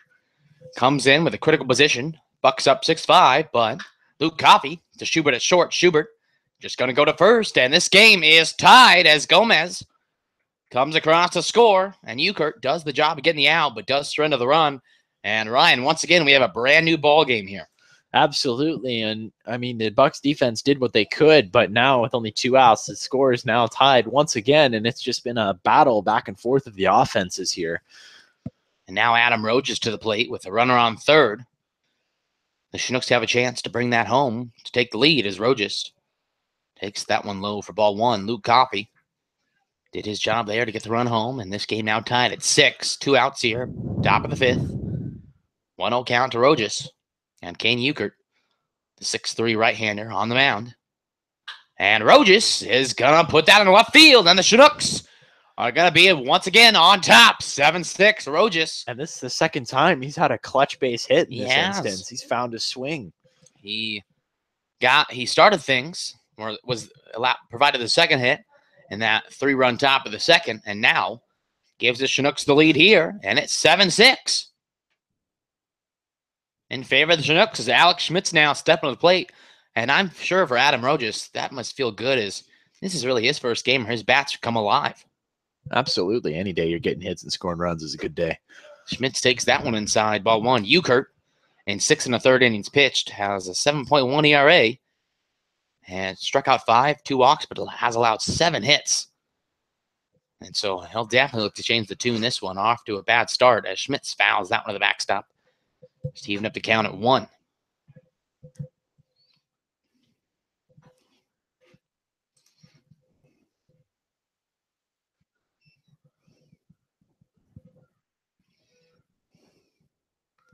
And the 1-1 pitch. And Schmitz takes that one inside for ball 1. 7-6 lead here for the Chinooks after the Chinooks plate 3 runs in the top of the 5th. But with 2 outs and a runner on, Schmitz at the plate will look to keep this going. Euchert looks in, 2-1 count. And throws. And Schmitz, did he go? The appeal down to first. And actually no appeal, as the home umpire is going to take that call and say, no, he did not. And now Schmitz, well, now he appeals down to first. And the first base umpire says, no, he did not. And now we have a hitter's count of 3-1, awaiting the Oral Roberts right-hander at the plate. Euchert the pitch. And Schmitz takes that one in there for strike 2. Full count of 3-2 now, 2 outs. Top of the 5th, 7-6 lead in favor of your Chugiak Eagle River Chinooks. Adam Rojas takes his lead on first. Alex Schmitz digs in at the plate, and Kane Euchert throws. Rojas is going, and Schmitz is going to take the walk. And now, with Jeremy Johnson coming to the plate, Ryan, you mentioned last time, or I should say 2 times ago, Johnson had a 2 RBI single with bases loaded, and now he has a chance to put another run across for the Chinooks here with the runner on second. Yeah, this is, again, one of those high-stress situations that Johnson has definitely proven he can do very well in. It'll be good to see if he can convert here. And 2 outs, runners on first and second. Johnson takes that one in there for first pitch strike. Johnson in the top of the second singled home 2 runs with bases loaded to give the Chinooks the lead. And now we'll look to put a ball in the outfield to increase this lead with Adam Rojas on second and Alex Schmitz at first. And the 0-1 pitch. And Johnson hits that to right field. This is going to be trouble. Fielded by Hensley at first, but gets there in time. And throws it over to Yuka at first, who steps on the bag for out number 3. But the Chinooks put 3 on the board, and we head to the bottom of the 5th. Your Chinooks up 7-6. We'll be back.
Bottom of the fifth here. And it's Tally Yoshihara back on the mound for the Chinooks with a 7-6 lead. Misses inside to Mason Fishback at the plate for ball 1. The 1-0 pitch. And that's outside for ball 2 here.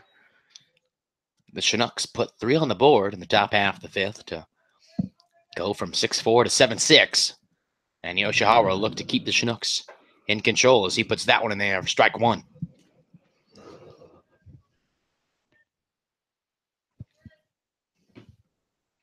2-1 pitch from Yoshihara. And Fishback's going to pop that up. And Coffee going to give chase. And Coffee puts that away in foul territory for out number 1.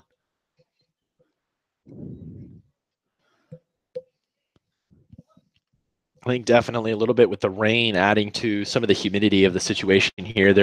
Is also no wind. The ball is just a little bit heavy. It's not flying out of the park as much as you would see. I mean, we did see Lott get a hold of that ball a little bit earlier in the bottom of the first, but just for foul balls and such, it's not going to drift as much as it normally would because of that humidity. And we'll keep an eye to see if that impacts any of the fly balls in this game as Yoshihara misses in the dirt for ball 1. The Bucs shortstop, Gunnar Schubert, to the plate now. With 1 out, nobody on in the bottom of the fifth. 7-6 lead for the Chinooks. Yoshihara winds and throws as that one is fouled to the backstop by Schubert.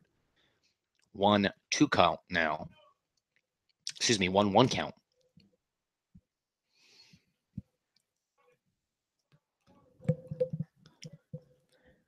The 9-hole hitter, Logan Siller, stands on deck for the Bucs in the top of the order after that. But Yoshihara will look to put them down in order right now. And that one in there for strike 2. And now Yoshihara in the driver's seat here. 1-2 count to the shortstop for the Bucs at the plate. 1 away, bottom of the fifth here. 1-2 count coming up.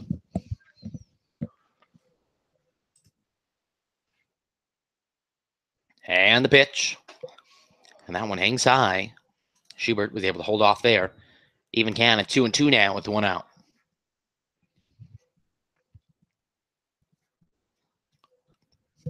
Yoshihara looks in as Schubert steps back into the box. The 2-2 pitch. And that ball is hit foul. And Coffee going to give chase again with that ball. He's going to sail out as Coffee runs out of real estate out there in the foul territory at the first base side. Almost kind of flipped over there trying to get that ball. Almost. A little bit of a Derek Jeter move, but there are no fans in those right field bleachers. And that wouldn't have cushioned the fall very much. A little painful with the rain as well. It's probably cold out there. So good job by Coffee to lay off that one. 2-2 pitch again coming from Yoshihara on the mound. And that one is inside, and this count is full, 3-2. And we'll see here if Schubert can do something here with the full count as Yoshihara looks to put him away. 3-2 pitch, 1 out, nobody on, bottom of the fifth. Yoshihara the pitch, and that one is outside, and Schubert goes from a 1-2 count to a walk here. And the Bucs are going to have a 1-out base runner. As Logan Silver, the right fielder, stepping to the plate with 1 out and a runner on first. We'll look to keep this going for the Bucs.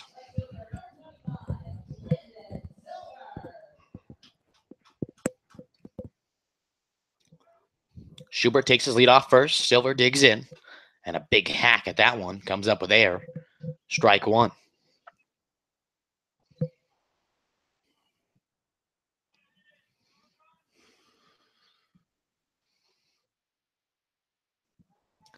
Yoshihara throws back to first.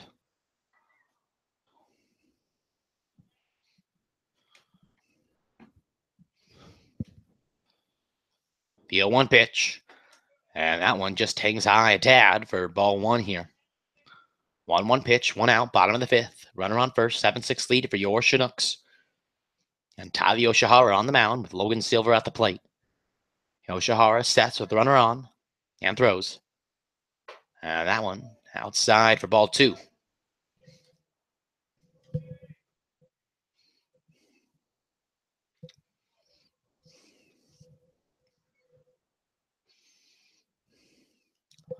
Yoshihara looks over to Schubert at first. And the 2-1 pitch. Misses down low, and now a hitter's count of 3-1 to the Bucs hitter at the plate, Logan Silver.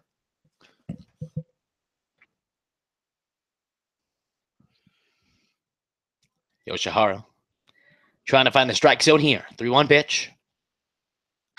And that one sailed foul, and now we'll have a full count of 3-2.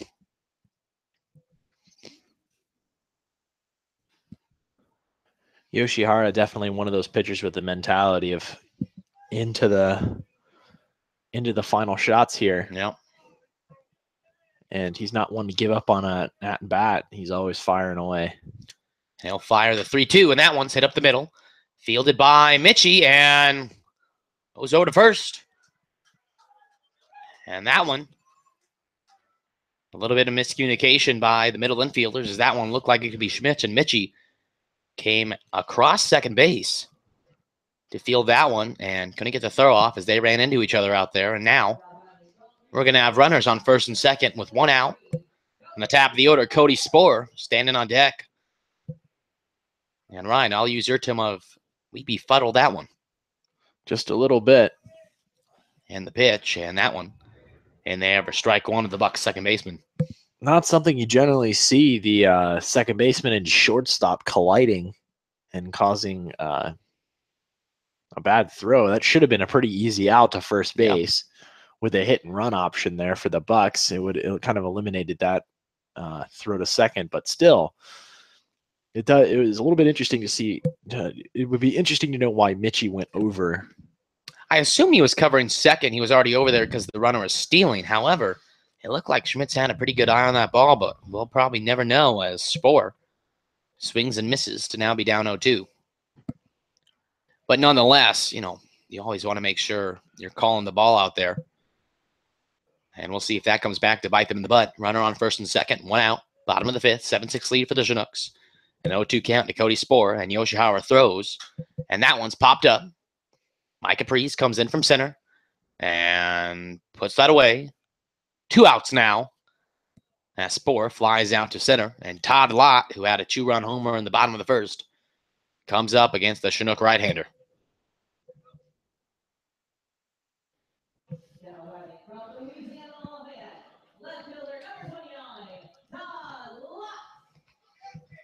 Todd Lott from Louisiana Lafayette University coming to the plate with a runner on first and second. And 2 away here in the bottom of the fifth. And Lott will look to do some damage as Yoshihara looks to put that at bay as Yoshihara misses outside for ball 1.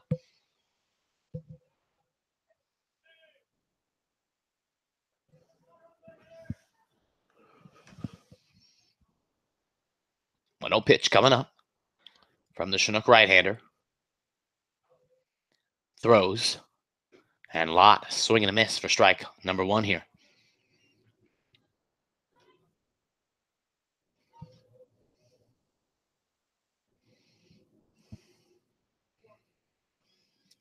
Even count of 1-1 with 2 outs, bottom of the fifth.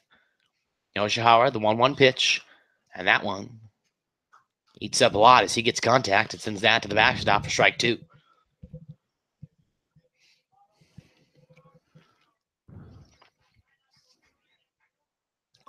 Yoshihara, 1 strike away from getting out of this inning.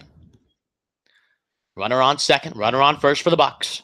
Todd Lott at the plate, Yoshihara on the mound, 1-2 count with 2 outs. And the pitch. And Lott is going to send that foul down the right field line.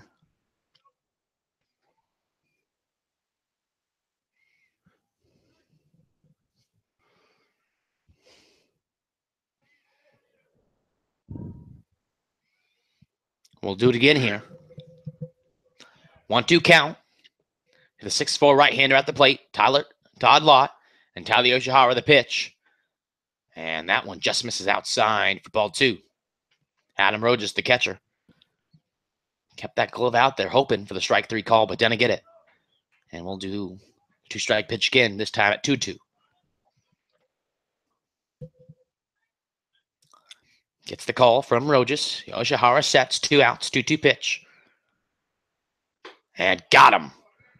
As Yoshihara gets Todd Lott swinging. We're through 5. The Chinooks have a 7-6 lead. We'll be back.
Top of the 6th here.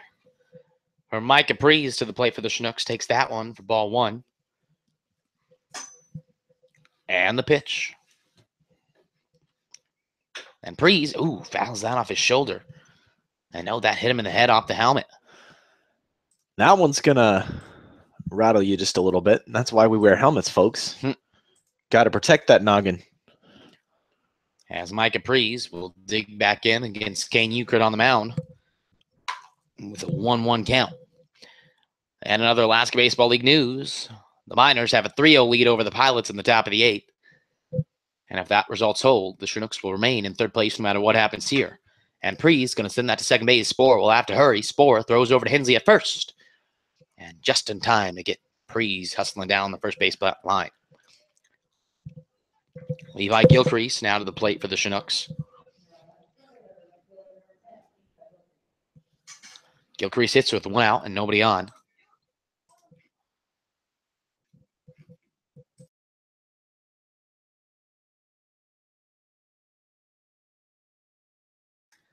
And now Gilcrease has an 0-1 count. And the pitch. And Gilcrease fouls that one down the line. That one almost took out a little kid over there. Almost did. Good thing he has his glove down there. Gilcrease now down to an 0-2 hole with 1 out. Top of the 6th here, 7-6 lead for the Chinooks.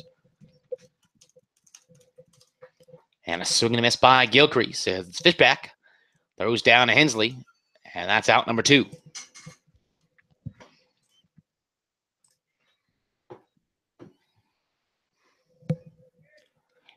And now with 2 outs, top of the 6th. Justin Gomez stepping to the plate.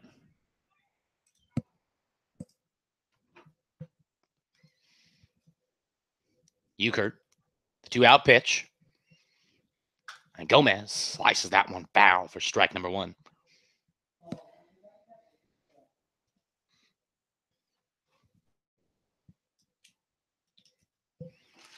And the 0-1 pitch. And Gomez goes halfway, the appeal. And they're going to say Gomez went.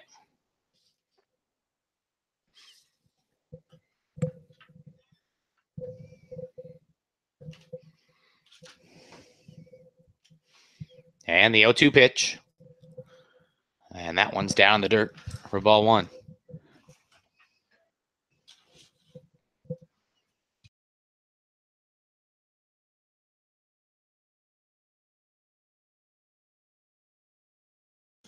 And the 1-2 pitch, swing and a miss by Gomez. And that's 3 outs. And we head to the bottom of the 6th, 7-6 lead for the Chinooks. And we'll be back when the Bucs come to the plate.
Bottom of the 6th.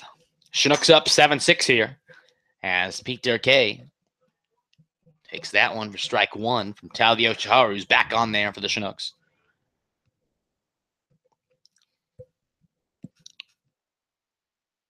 And that one's flipped up to short. Schmitz puts that one away for out number one here. David Hensley now coming to the plate with one away, nobody on, and we're in the bottom of the sixth here, just past the 9 o'clock hour mark.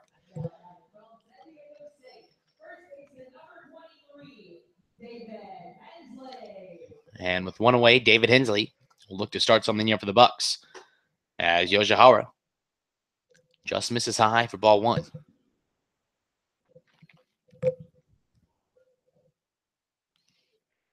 The 1-0 pitch. Up high, ball two. 2-0 count now to the Buck first baseman at the plate.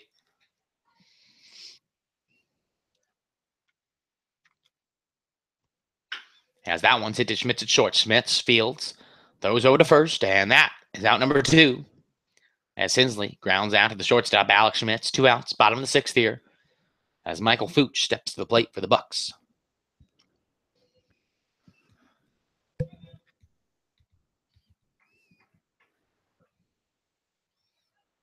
Now batting from Vanguard University, third baseman, number 27, Michael Fuchs.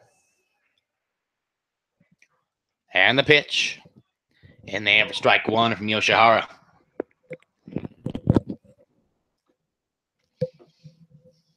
A 1 pitch.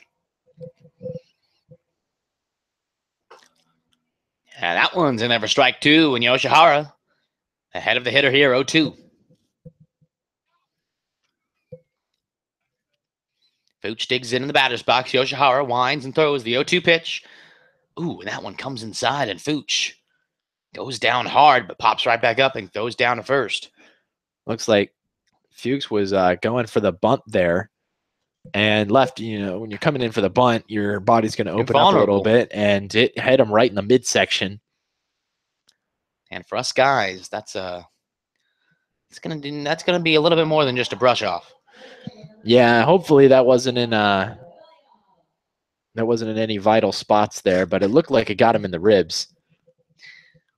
As that one might leave a spot or two. Yeah, definitely a good bruise. And now, after Fuchs got hit by that Yoshihara inside pitch, runner on first with 2 outs, bottom of the sixth. For Ryan Williams, the Bucs center fielder. As he takes his call from the Bucs third base coach here.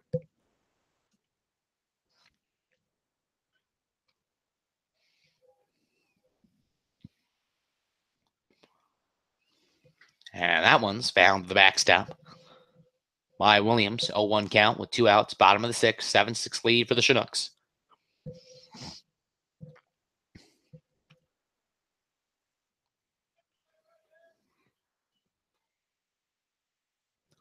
Yoshihara throws back over to first. Fuchs comes back safely. 2 outs, 0-1 count.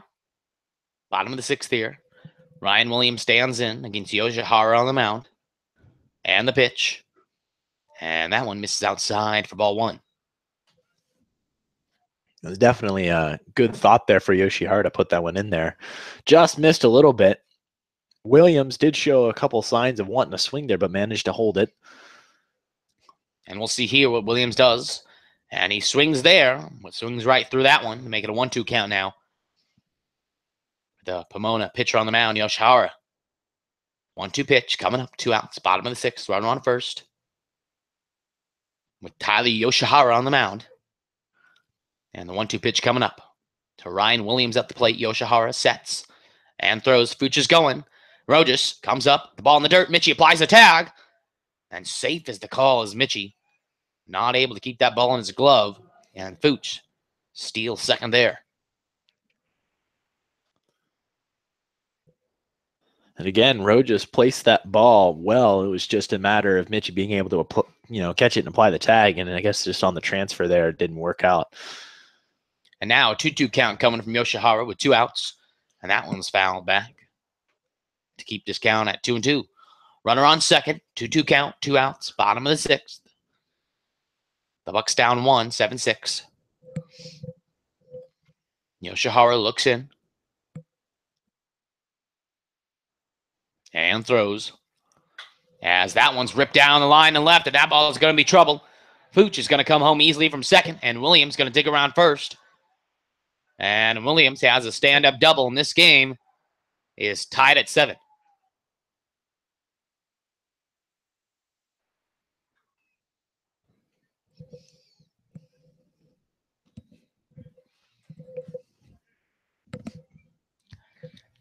And now with 2 outs and a runner on second, the Chinooks will just look to keep this game where it's at, tied at 7. Mason Fishback, the catcher, steps to the plate with Ryan Williams on second after he doubled moments ago to score a run and put this game tied at 7. 2 outs here, bottom of the 6th. And Yoshihara misses outside for ball 1.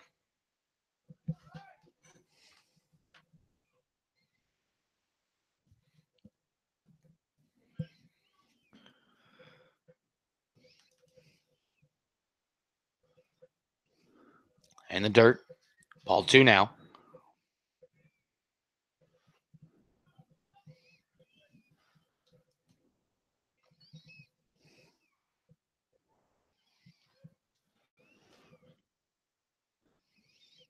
Two-0 count.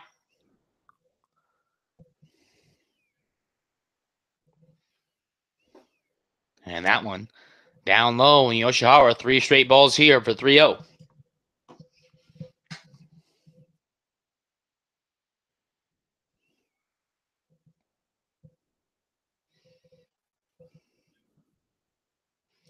Three-0 count to Fishback. And that one misses down low, and Yoshihara walks Fishback on 4 straight pitches. And now there's going to be runners on first and second with 2 outs for Gunnar Schubert, the shortstop, who comes to the plate now. Definitely an out needed right now for the Chinook defense to get back in the dugout and prevent any more runs from being scored or the lead being given up here. And it looks like pitching coach Chris Beck going to head back out to the mound and have a little bit of conversation here with Yoshihara, either to make the pitching change, as we do see action, or to calm him down and get him composed here for this big out.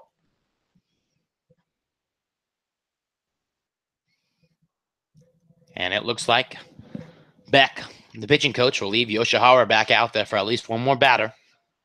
And hopefully it will be the last of this 6th inning. Gunnar Schubert steps to the plate. Ryan Williams stands at second.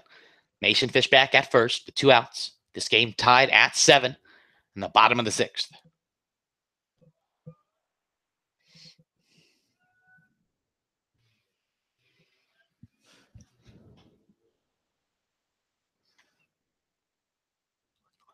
Yoshihara sets.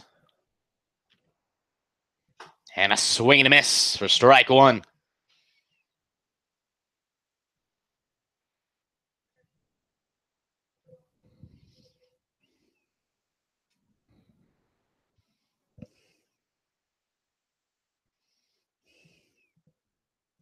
A 1 count from the Chinook right-hander.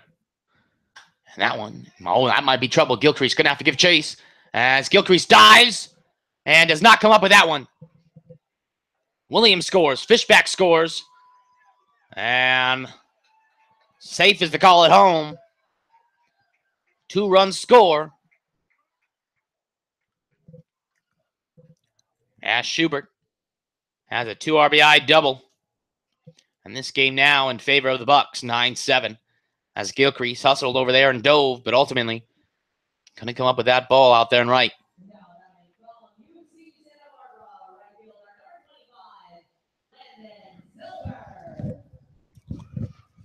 Landon Silver now to the plate for the Bucs, with the runner in scoring position still with 2 outs.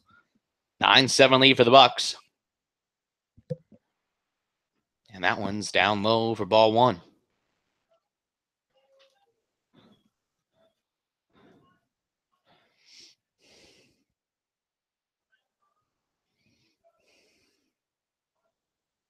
No pitch. And that one's fouled out of play for strike 1 here.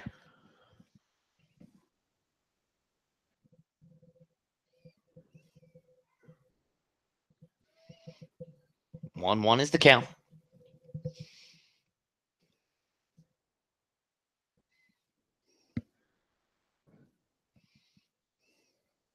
Swing and a miss by Silver. Puts him behind here, 1-2.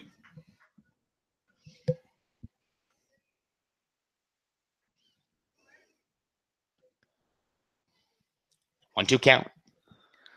Yoshihara on the mound with 2 away, bottom of the 6th, 9-7 lead for the Bucs, and the pitch. Got him. As Yoshihara freezes up Silver. And we're through 6. But the Bucs put 3 runs on 2 hits to give them a 9-7 lead. We head to the top of the 7th as your Chinooks come to the plate.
Top of the 7th.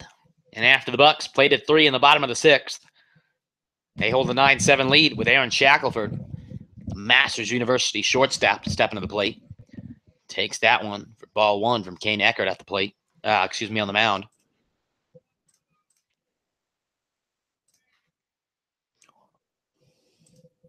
One-zero pitch. Inside for ball 2.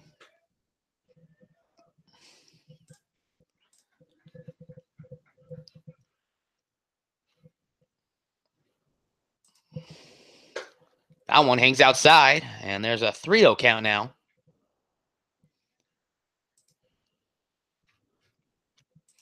And Eckert will try to find the strike zone here. 3-0 count to Shackelford. And that one is in there for strike 1.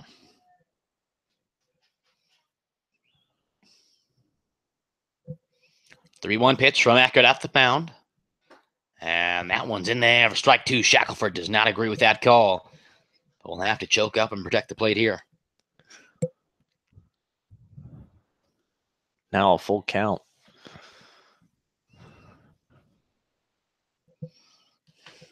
Full count, 3-2 pitch from Eckert on the mound.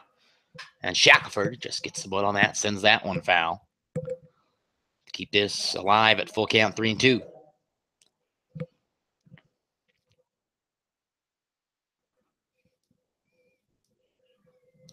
And we starting to hear the storm rumbling a little bit.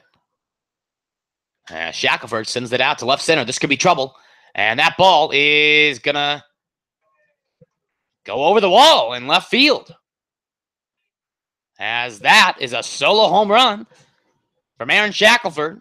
And Ryan, I don't know about you, but I lost that in the clouds somewhere. I lost that one up there too. I wasn't sure it was going to make it over, but I guess it did. And an excellent piece of hitting to come back full count. Solo home run. That ball looked like, if anything, it was going to drop and be another double for Shackelford. And I've been talking this whole summer about my home run call, and I miss it again. As that ball. I mean, are we ever going to use that? Well, hopefully, a ball. Sadly, The only times I can tell for sure is when the other team hits a home run. As now Brandon Mitchie steps to the plate. 9-8 game after Shackelford hit that to left field for a solo shot. That one's in there for ball one.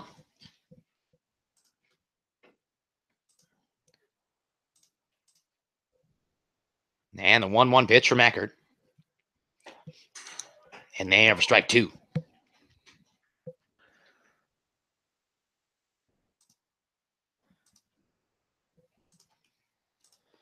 And the 1-2 pitch. And Mitchie taps that away. Keep this at 1-2.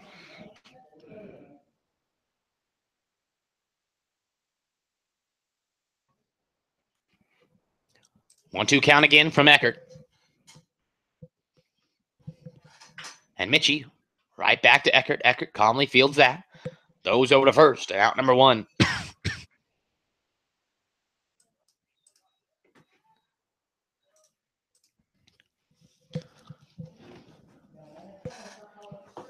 Luke Coffey now steps to the plate with one out.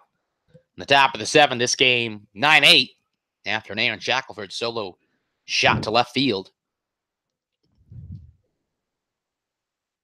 And the pitch up high for ball one.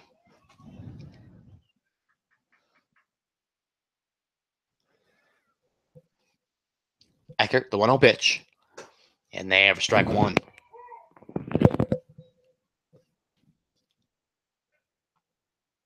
Interesting fact, Luke Coffey, for the first time, wearing batting gloves. He fouls that one off his foot for strike number two. I guess he was a little bit tired of the bat going flying every time, or the coach told him, here, you might want to wear these next time. I was just talking to him, actually, 2 nights ago about why he doesn't wear batting gloves, and now he's wearing them. And the 1-2 pitch takes that one low for ball two. Most of the Chinooks hitters, though, do wear batting gloves. We'll see if that becomes a team thing eventually. 2-2 pitch. Outside for ball three here to Luke Coffey at the plate. And Kane Eckert on the mound. 3-2 pitch. And Coffey sends that high in the air, but Todd Lott just walks in and puts that away. Out number two. That ball was lifted high in the air. He definitely hit it pretty well. And now Adam Rojas, 2 for 3 in this game, steps to the plate with 2 outs. And nobody on in the top of the seventh. Chinooks down 9-8 here. This game moving at a swift pace. Not sure at all. Going a little slow. And they have a strike one.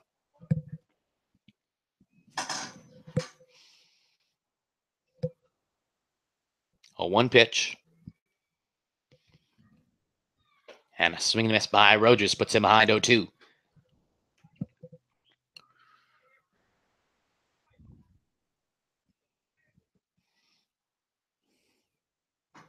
Oh, 2 pitch.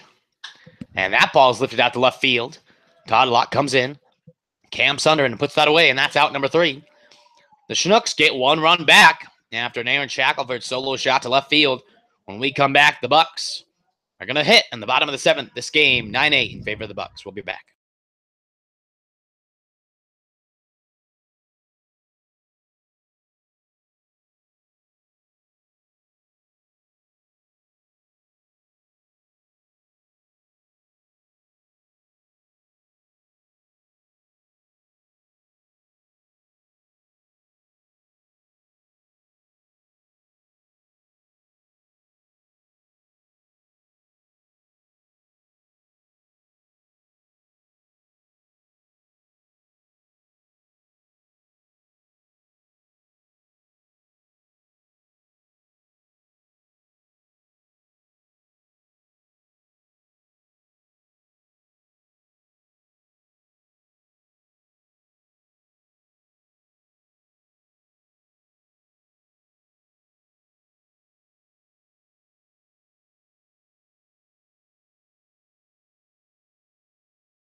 Bottom of the 7th here. Chinooks down 9-8. Aiden Stout on the hill for the Chinooks after a pitching change. Stout, only limited work so far, has 2 innings pitched. He last saw him June 20th against the Miners. So not much to work off as he misses outside. Ball 1 to the top of the order. Cody Spohr out for the Bucs here. 1-0 count now.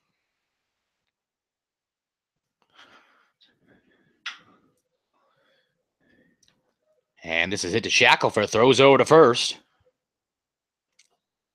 And that's out number 1.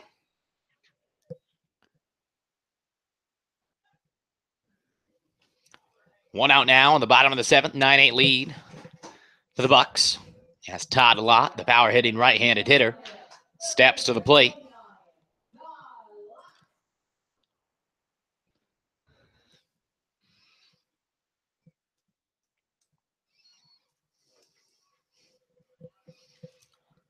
And the 1-out pitch to Todd Lott.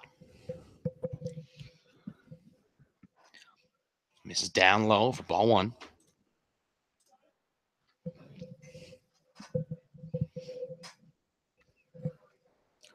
And some action going down in the Bucs bullpen. Some limited action down in the Chinooks bullpen. And Aiden Stout, the 1-0 pitch, inside for ball 2 to Todd Lott at the plate.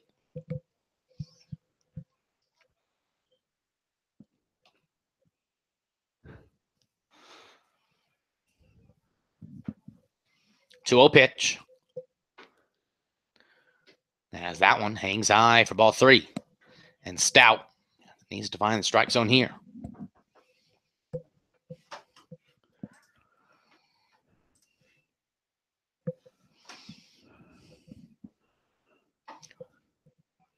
In there, strike 1.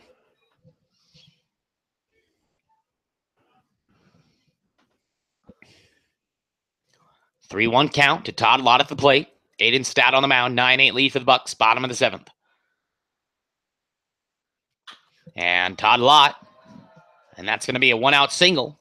As Lott singles to the left field. And now Pete Durkee steps to the plate with a runner on first and 1 out in a 9-8 ball game in the bottom of the 7th.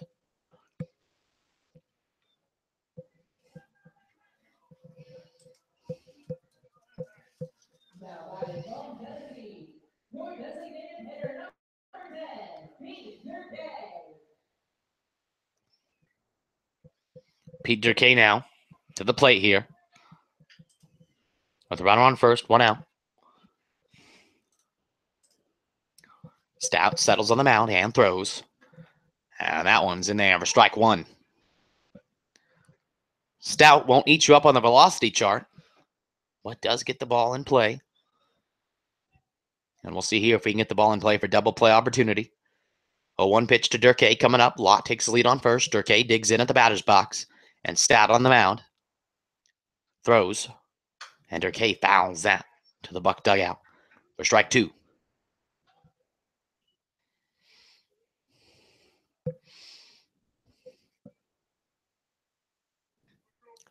Oh, 2 count. Runner on first and 1 out. And the Bucs lead 9-8 here in the bottom of the 7th. Stout. The 0-2 pitch. And that's up the middle. Mitchie going to have to hurry. Mitchie flips to Schmitz short. Schmitz throws over to first. Not in time as Durkee hustles down the line to prevent the double play opportunity. The Chinooks do get the lead runner. Todd Lott at second, though. Now there's 2 outs in the bottom of the 7th with a runner still on first. But 2 outs as David Hensley now, a San Diego State first baseman, coming to the plate with 2 away, runner on first. And a 1-run lead here for the Bucs in the bottom of the 7th. Stout looks over to first. Durkee takes his lead. And the throw. Hensley takes that one in there for ball 1.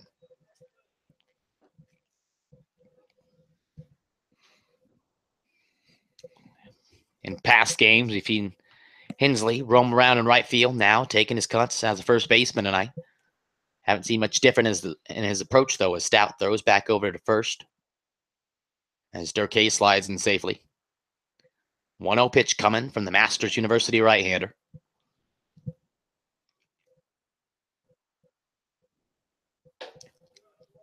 In there, strike 1. And now, Stout works with an even count of 1-1 with 2 outs. Hensley takes his signs from the third base coach, and Durkay takes his lead off first. Stout looks over, sets, and delivers. There goes Durkay. Rojas comes out, throws down to Mitchie. Mitchie, plenty of time there. And a great throw by Rojas to get Durkay stealing. We're through 7. The Bucs have a 9-8 lead as we come to the top of the 8th. We'll be back as the Chinooks come to the plate.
And we're back with more Chinooks baseball action here from Mulcahy Stadium in Anchorage, Alaska.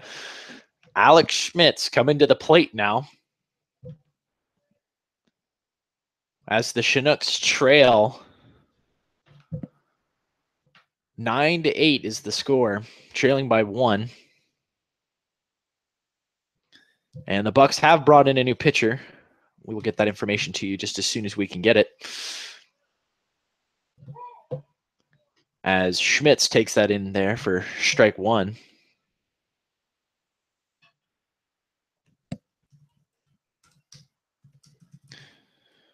And the pitch.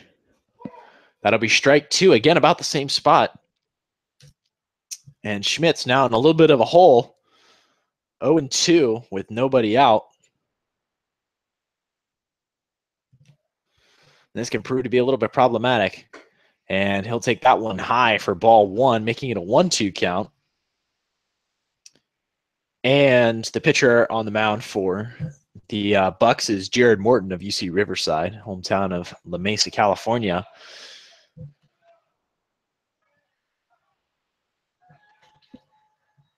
And it looks like Schmitz tried to check his swing, but the umpires are going to say he went around. And that'll be out number 1 for the Chinooks as Jeremy Johnson steps up to the plate with nobody on and 1 away. Morton now with some early confidence after retiring Schmitz. Johnson hopefully able to convert here as he takes that one in for ball 1 on the inside. 1-0 now. Top of the 8th. Chinooks trailing by 1. The pitch from Morton. It'll be ball 2, low and away, making it a 2-0 count. Johnson definitely proven he can handle his weight here. As he chops that one straight up to the pitcher, he throws on to first, and that'll be the second out of the inning.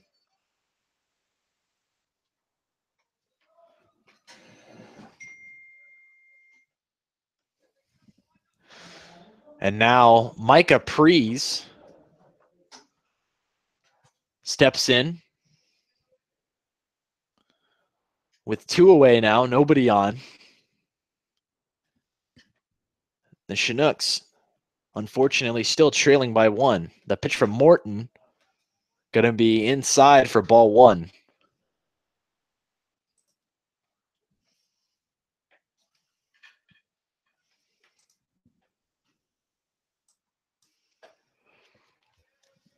As Prees takes the next pitch from Morton in for ball 2, making it 2-0.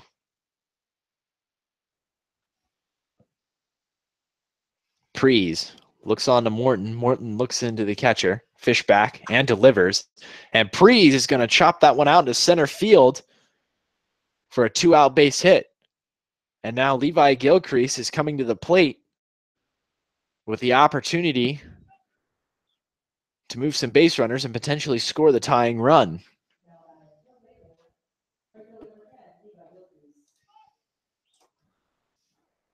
Gilcrease stands in. Morton gets a sign from Fishback and delivers. Gilcrease, a big swing and a miss there. And now he's down in the count 0-1. Morton looks in again to Fishback. Working very quickly here and delivers. And that was going to be ball 1 on the outside. 1-1 now. Prees takes his lead off from first and gets back quickly as Morton throws. Making sure Prees is staying honest here, as Groth has been known to steal with 2 outs. And the pitch to Gilcrease, he chops foul down the left field line. 1-2 the count now. 2 outs. Prees on first. And Morton looking to get the Bucs back in the dugout here. Gilcrease, if Gilcrease doesn't have anything to say about it. The pitch. That's going to be ball 2. 2-2 now. 1 on. And the Chinooks still trailing. The pitch from Morton. Gilcrease fouls that down the first base line.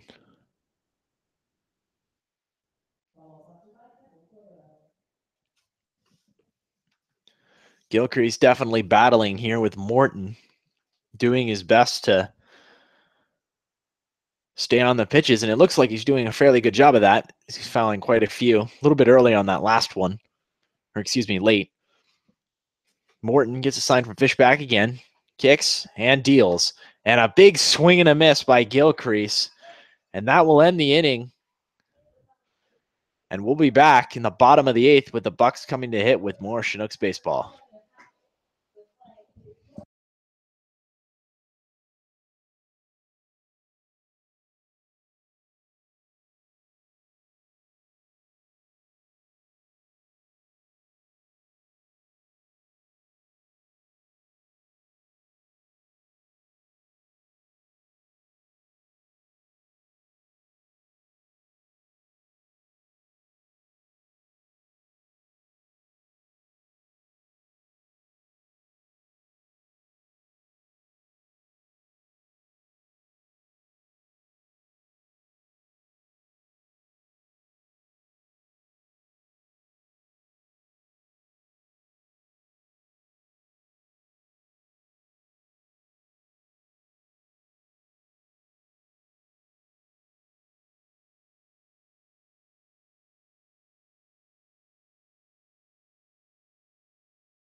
And as we come back in the bottom of the 8th, David Hensley to lead things off for the Bucs half of the 8th.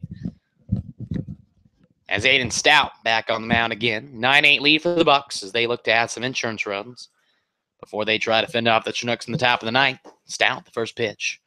Outside for ball 1. And other Alaska Baseball League news, the Pilots and Miners have gone final. The Miners win 5-1 to extend their record to 14-7, as that one's outside 2-0. And the Pilots fall to 7-12. The Miners just on a roll so far in this season. And the pitch outside for ball 3 there. And Stout need to find the strike zone quickly here to keep any Bucs from getting on base. 3-0 pitch, nobody out, bottom of the 8th. David Hensley up, Aiden Stout on the mound, and 3-0. And no strike call there, and that's going to be a 4-pitch walk from the Masters pitcher, Stout, to put a leadoff base runner on for the Bucs with Michael Fuchs to the plate. Now batting from Vanderbilt University, third baseman number 27, Michael Fuchs. Michael Fuchs, the runner on first, nobody out, bottom of the 8th here. Bucs lead 9-8. Stout the pitch. Fuchs had the bunt down. Rojas throws down to first and just gets back safely as Hensley, as Rojas tried to backdoor him there at first and almost worked that to perfection there. It was definitely pretty close, and Rojas made the right decision to throw there. Good heads-up play. Almost got him. And the 1-0 pitch in there for strike 1 to Fuchs. At the plate, Fuchs steps out, takes his call from his third base coach, and steps back in.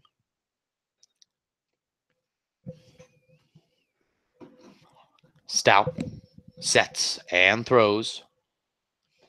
That one's down for ball 2.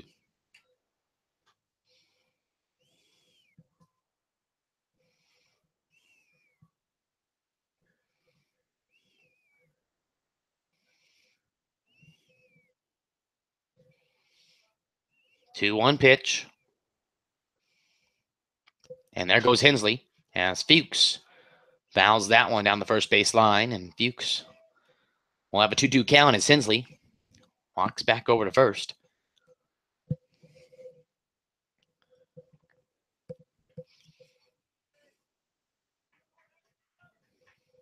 Two-two pitch coming from Stout with nobody out and a runner on first in the bottom of the 8th here.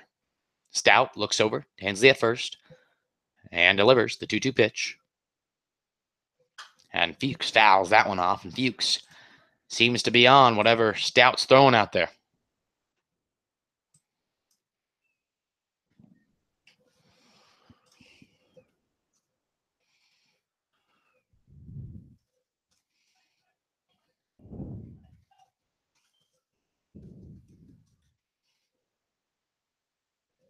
Two-two pitch. And Fuchs once again fouls that one down the line. And we'll do another 2-2 pitch.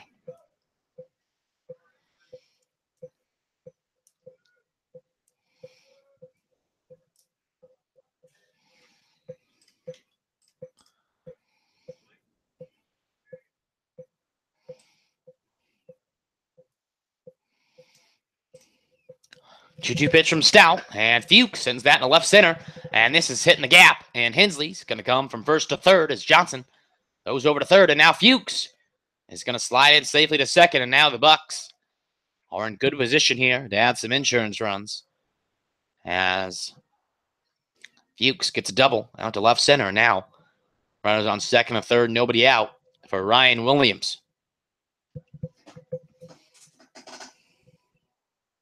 Now batting from Calabasas, center fielder, number 34, Ryan Williams.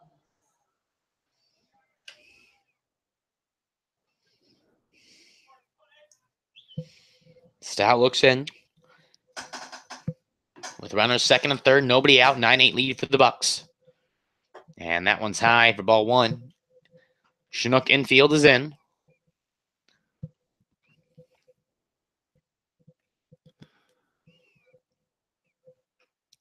One 0 pitch. Stout sets on the mound.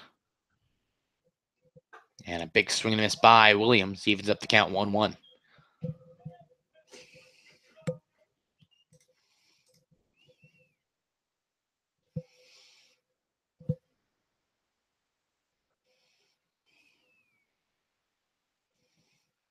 One pitch coming from Stout now. And that one's fouled to the backstop. Strike 2. Now Stout in strikeout position here.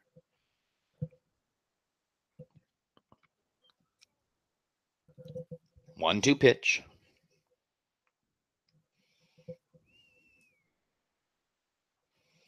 Outfield is in as well in case of the sac fly. 1-2 pitch. And another foul to the backstop here. As Williams not able to get on full contact of that one. We'll do a 1-2 pitch once more.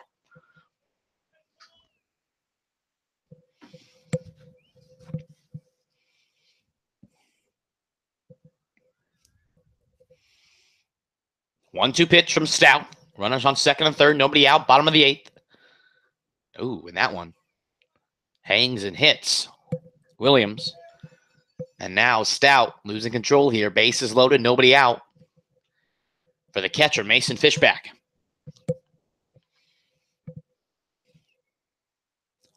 And you want to talk about insurance runs. The Bucs have a great opportunity here as Chris Beck now going to go have a word with Aiden Stout on the mound.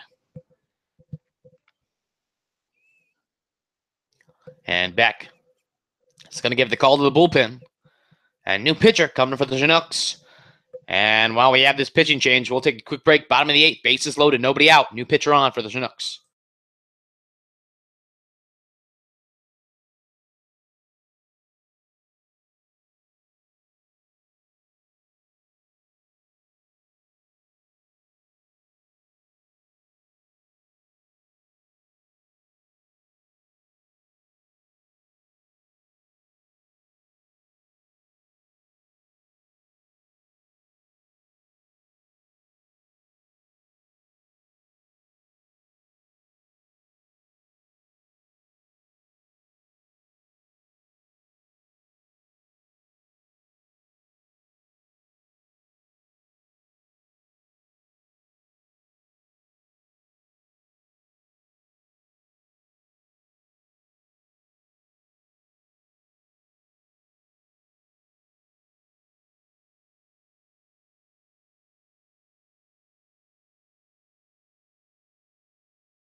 We're back here in the bottom of the 8th. J.J. Julian, the new pitcher on for the Chinooks with bases loaded, nobody out.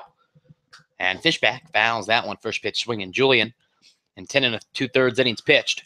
1-2 record with a 2.53 ERA. 1 save, 16 strikeouts, 8 walks, and has allowed 6 hits. We last saw him June 28th against the Miners with 1 innings pitched and 1 strikeout with 3 batters faced. And the critical position for the Chinooks as the infield is in. All ground balls will be going home first as Fishback lifts it out to Gilcrease. Gilcrease does have an arm. Hensley takes his lead off third. And here comes the throw from the right fielder. And not in time as Hensley comes home to score. 10-8 lead for the Bucs.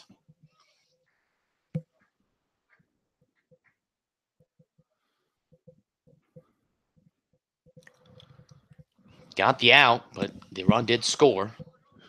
So Fishback did his job. Now runners on the corners for Gunnar Schubert. With still 1 out. So Julian will look for the ground ball here to get out of this game. 1 out. Bottom of the 8th. 10-8 lead for the Bucs. Runners on the corners here.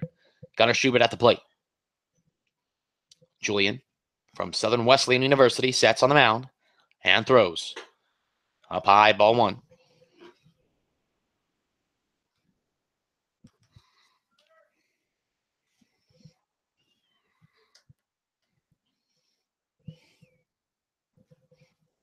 Julian looks into Rojas' catcher and throws. And that one's into the gap in right center. This could be trouble. Vooch scores.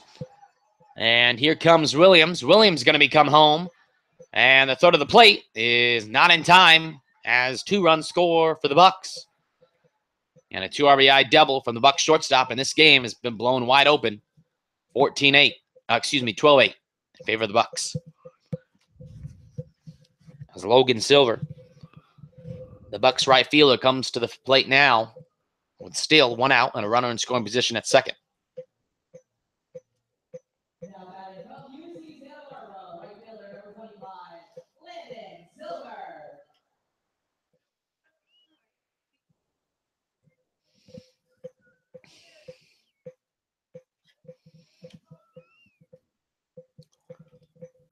And that one's high for ball 1.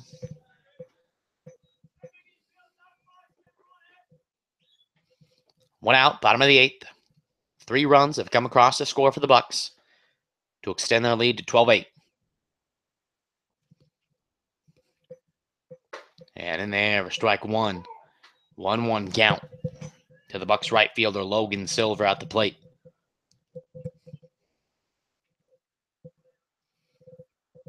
Julian looks in. Takes a look at Schubert at second and throws. And that one's lifted high but foul. And Julian now ahead 1-2.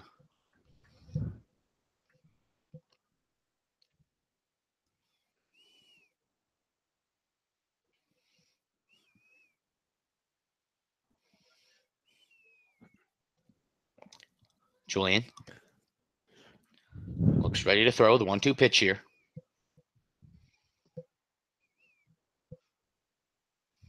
And that one's down to the backstop. 1-2 pitch coming again.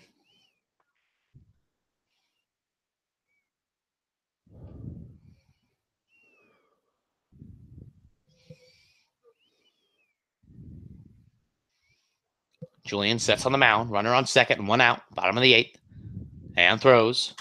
And again, another foul by Silver. And we got a battle going on between the hitter and pitcher here.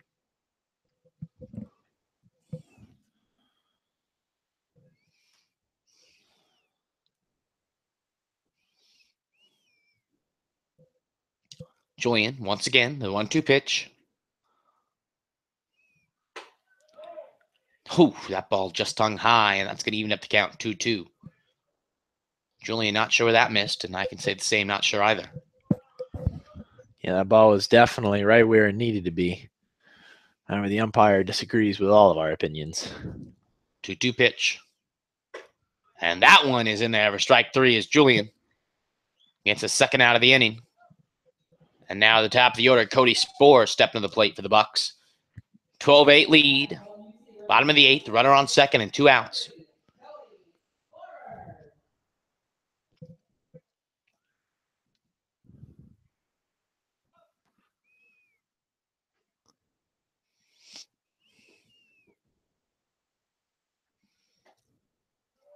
And that one misses inside for ball 1. 1-0 count now to the Bucs shortstop, or second baseman, I should say. Bucs shortstop stands at second, Gunnar Schubert, after he got on with a 2 RBI double to extend this lead to 12-8. And now the second baseman, Spohr, swings and misses there to even up the count 1-1.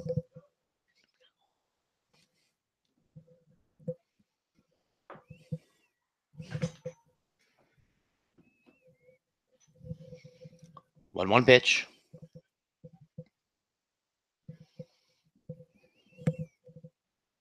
Swing and a miss again by Spohr. And he falls behind 1-2 here.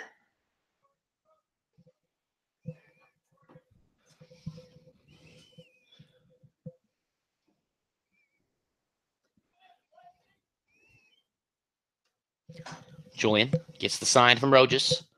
2 outs, bottom of the 8th. 1-2 pitch coming from Julian on the mound. Julian sets and throws. Got him. And that does it. We're through 8. The Bucs put 3 runs on the board to extend their lead 12-8. It's rally cap time, folks, as we head to the top of the ninth. The Chinooks down 12-8. We'll be back.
And as we come to the top of the ninth, Chinooks down 12-8 here.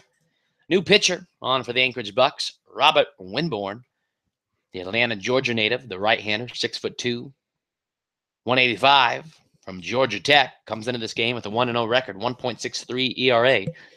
10 games pitched, has 11 innings under his belt with 10 strikeouts, 1 save, 1 walk, and has given up 12 hits. And he faces Justin Gomez for his first batter here as he looks to close things out. As he's off to a good start as he puts that one in there for strike 1 to Gomez at the plate. Shackelford on deck. He had a solo shot in the top of the 7th, which now seems like a distant memory as the Bucs have opened up a 4-run lead. That one misses down low for ball 1, 1-1.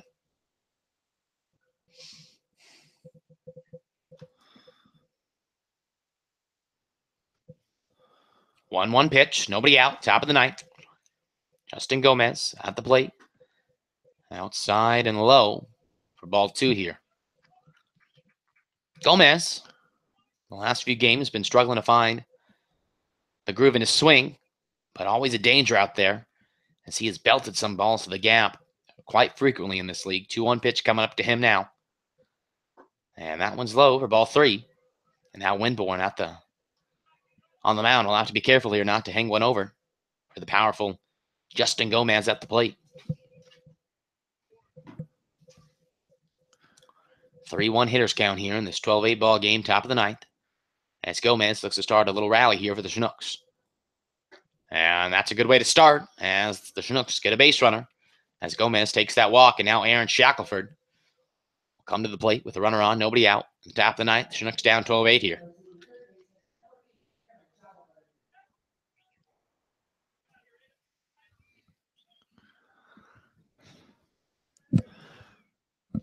At this point right now, it's crucial for the Chinooks just to get base runners on board to keep things moving. We need no heroics here. You just need base runners as Shackelford takes that one inside for strike 1. as this is the meat of the order for the Chinooks. So if there's a punch of the order that could do some damage, I would bet on these guys. Gomez on first. 0-1 pitch coming up to Shackelford. And Gomez is running. Shackelford swings and misses, but Fishback doesn't even attempt to throw, and Gomez gets his first steal of the season. Never thought I'd say that. But now Shackelford has a 0-2 hole with a runner in scoring position on second base. But still nobody out here. And see if Shackelford can put this ball in the outfield somewhere. Winborn sets the 0-2 pitch coming. And throws. And that hangs high, ball one. And we just passed the 10 o'clock mark here. So, Ryan, we are a minute away from the 3-hour game mark. Absolutely. Be another one of those days we get into into bed about 12:30 tonight. And a swing and a miss by Shackelford, and he goes down on strike, swinging. 1 out now in the top of the ninth.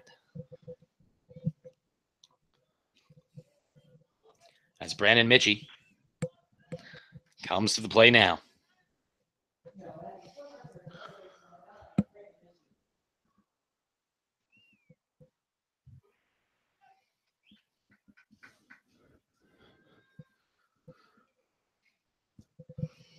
Winborn looks in and delivers. Oh, and that skipped inside, and that goes to the backstop, and Gomez.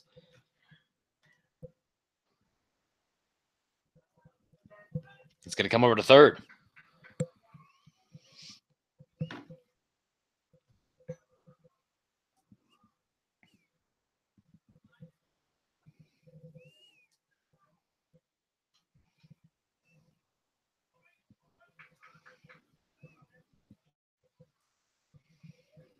Winborn steps on the mound. And the 1-0 pitch. Swing and miss by Mitchie to even up the count 1-1.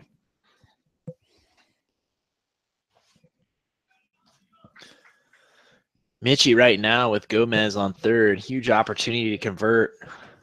Give a little bit of life to the offense here as they are down by 4. And a swing and miss by Mitchie.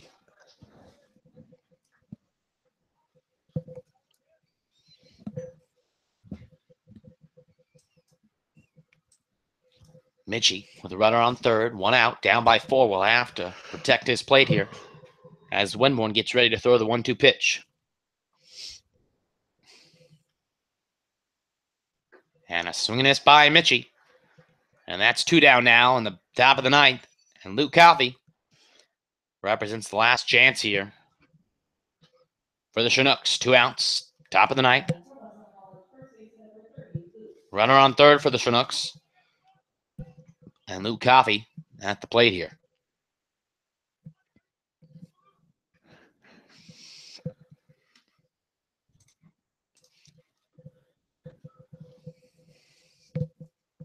Winborn looks into Coffey. And the pitch. And Coffey fouls that one for strike 1.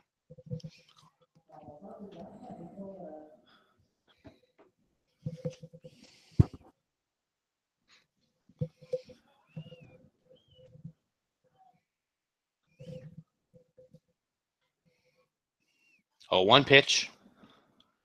And a swing and miss by Coffey, and the Chinooks down to their last strike here.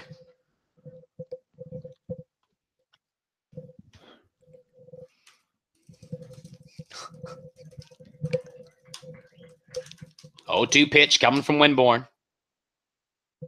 Winborn sets and delivers. And that hangs outside just enough.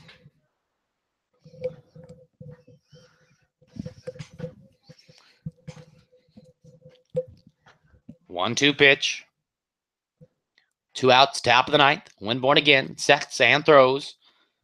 Outside, ball 2. Coffey hanging around there.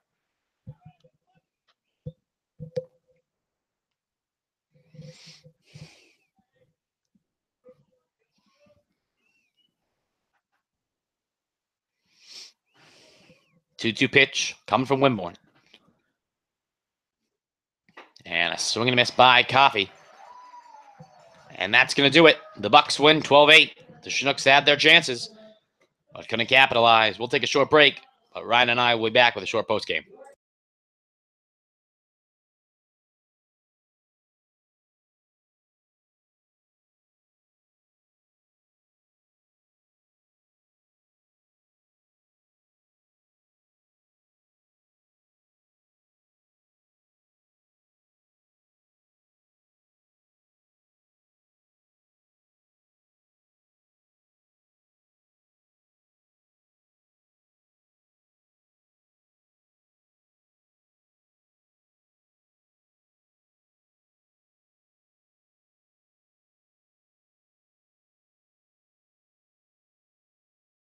Well, once again, Ryan and I are talking to all of you. A little bit depressed. Chinooks fall 12-8. Ryan, we had our chances. It looked good from the get-go. What happened? I mean, just a couple of opportunities where the Chinooks had chances to score runs, but didn't execute on opportunities. And there were a couple of just pass balls from the catcher, and those can definitely cost you a little bit. And they cost us a few runs that could have changed the whole situation of the game. And on the pitching side of things, we just got in a bind, and a 3-spot in the 8th inning doesn't really help things. So no, it does not. Nope. So that's what I would say went wrong. Yeah, I mean, for me, it would definitely. I mean, we put up 11 hits, 8 runs. That should be good, but there was just some costly mistakes, feeling-wise, some errors, and just some stuff that won't show up in the score sheet stat-wise, but some mental things that shouldn't be happening at this level. With this 12-8 loss, the Bucs, with their win, it go to 13-7, and they are now still a half game back to the minors after the minors beat the Pilots up at Matsu. The Chinooks fall to 8-11, still in a firm position of 3rd. And we head out to a 3-game series in Kenai. Ryan, you've been up to Kenai before. What should we expect from Peninsula? Well, obviously it'll be very cold because it is the Kenai Peninsula. And also, I mean, definitely this is an opportunity for the Chinooks to go in and play good baseball. We've played the Oilers a few times now, and the last time they were here, we beat them twice. And so if the Chinooks can capitalize on that and potentially go down to the Peninsula and win a few games, it's going to be good for the record, and it's going to put them in a good spot to come back and hopefully win some more baseball games. And like I said, we head out to Kenai tomorrow to host a 3-game series. We have an off day on Monday, and then we are back home, I believe, to face these same exact Bucs. That's, I believe. I cannot confirm nor deny that. But that's going to do it. Ryan, any last words? No. Best of luck to the team down in Kenai. Yeah, and we'll hope for a better result. Again, we head out to a 3-game series in Kenai. This is Ryan, and I'm Caleb. And 12-8 loss for the Chinooks. But, hey, that's baseball for you. We love it anyway. Have a good night, and God bless.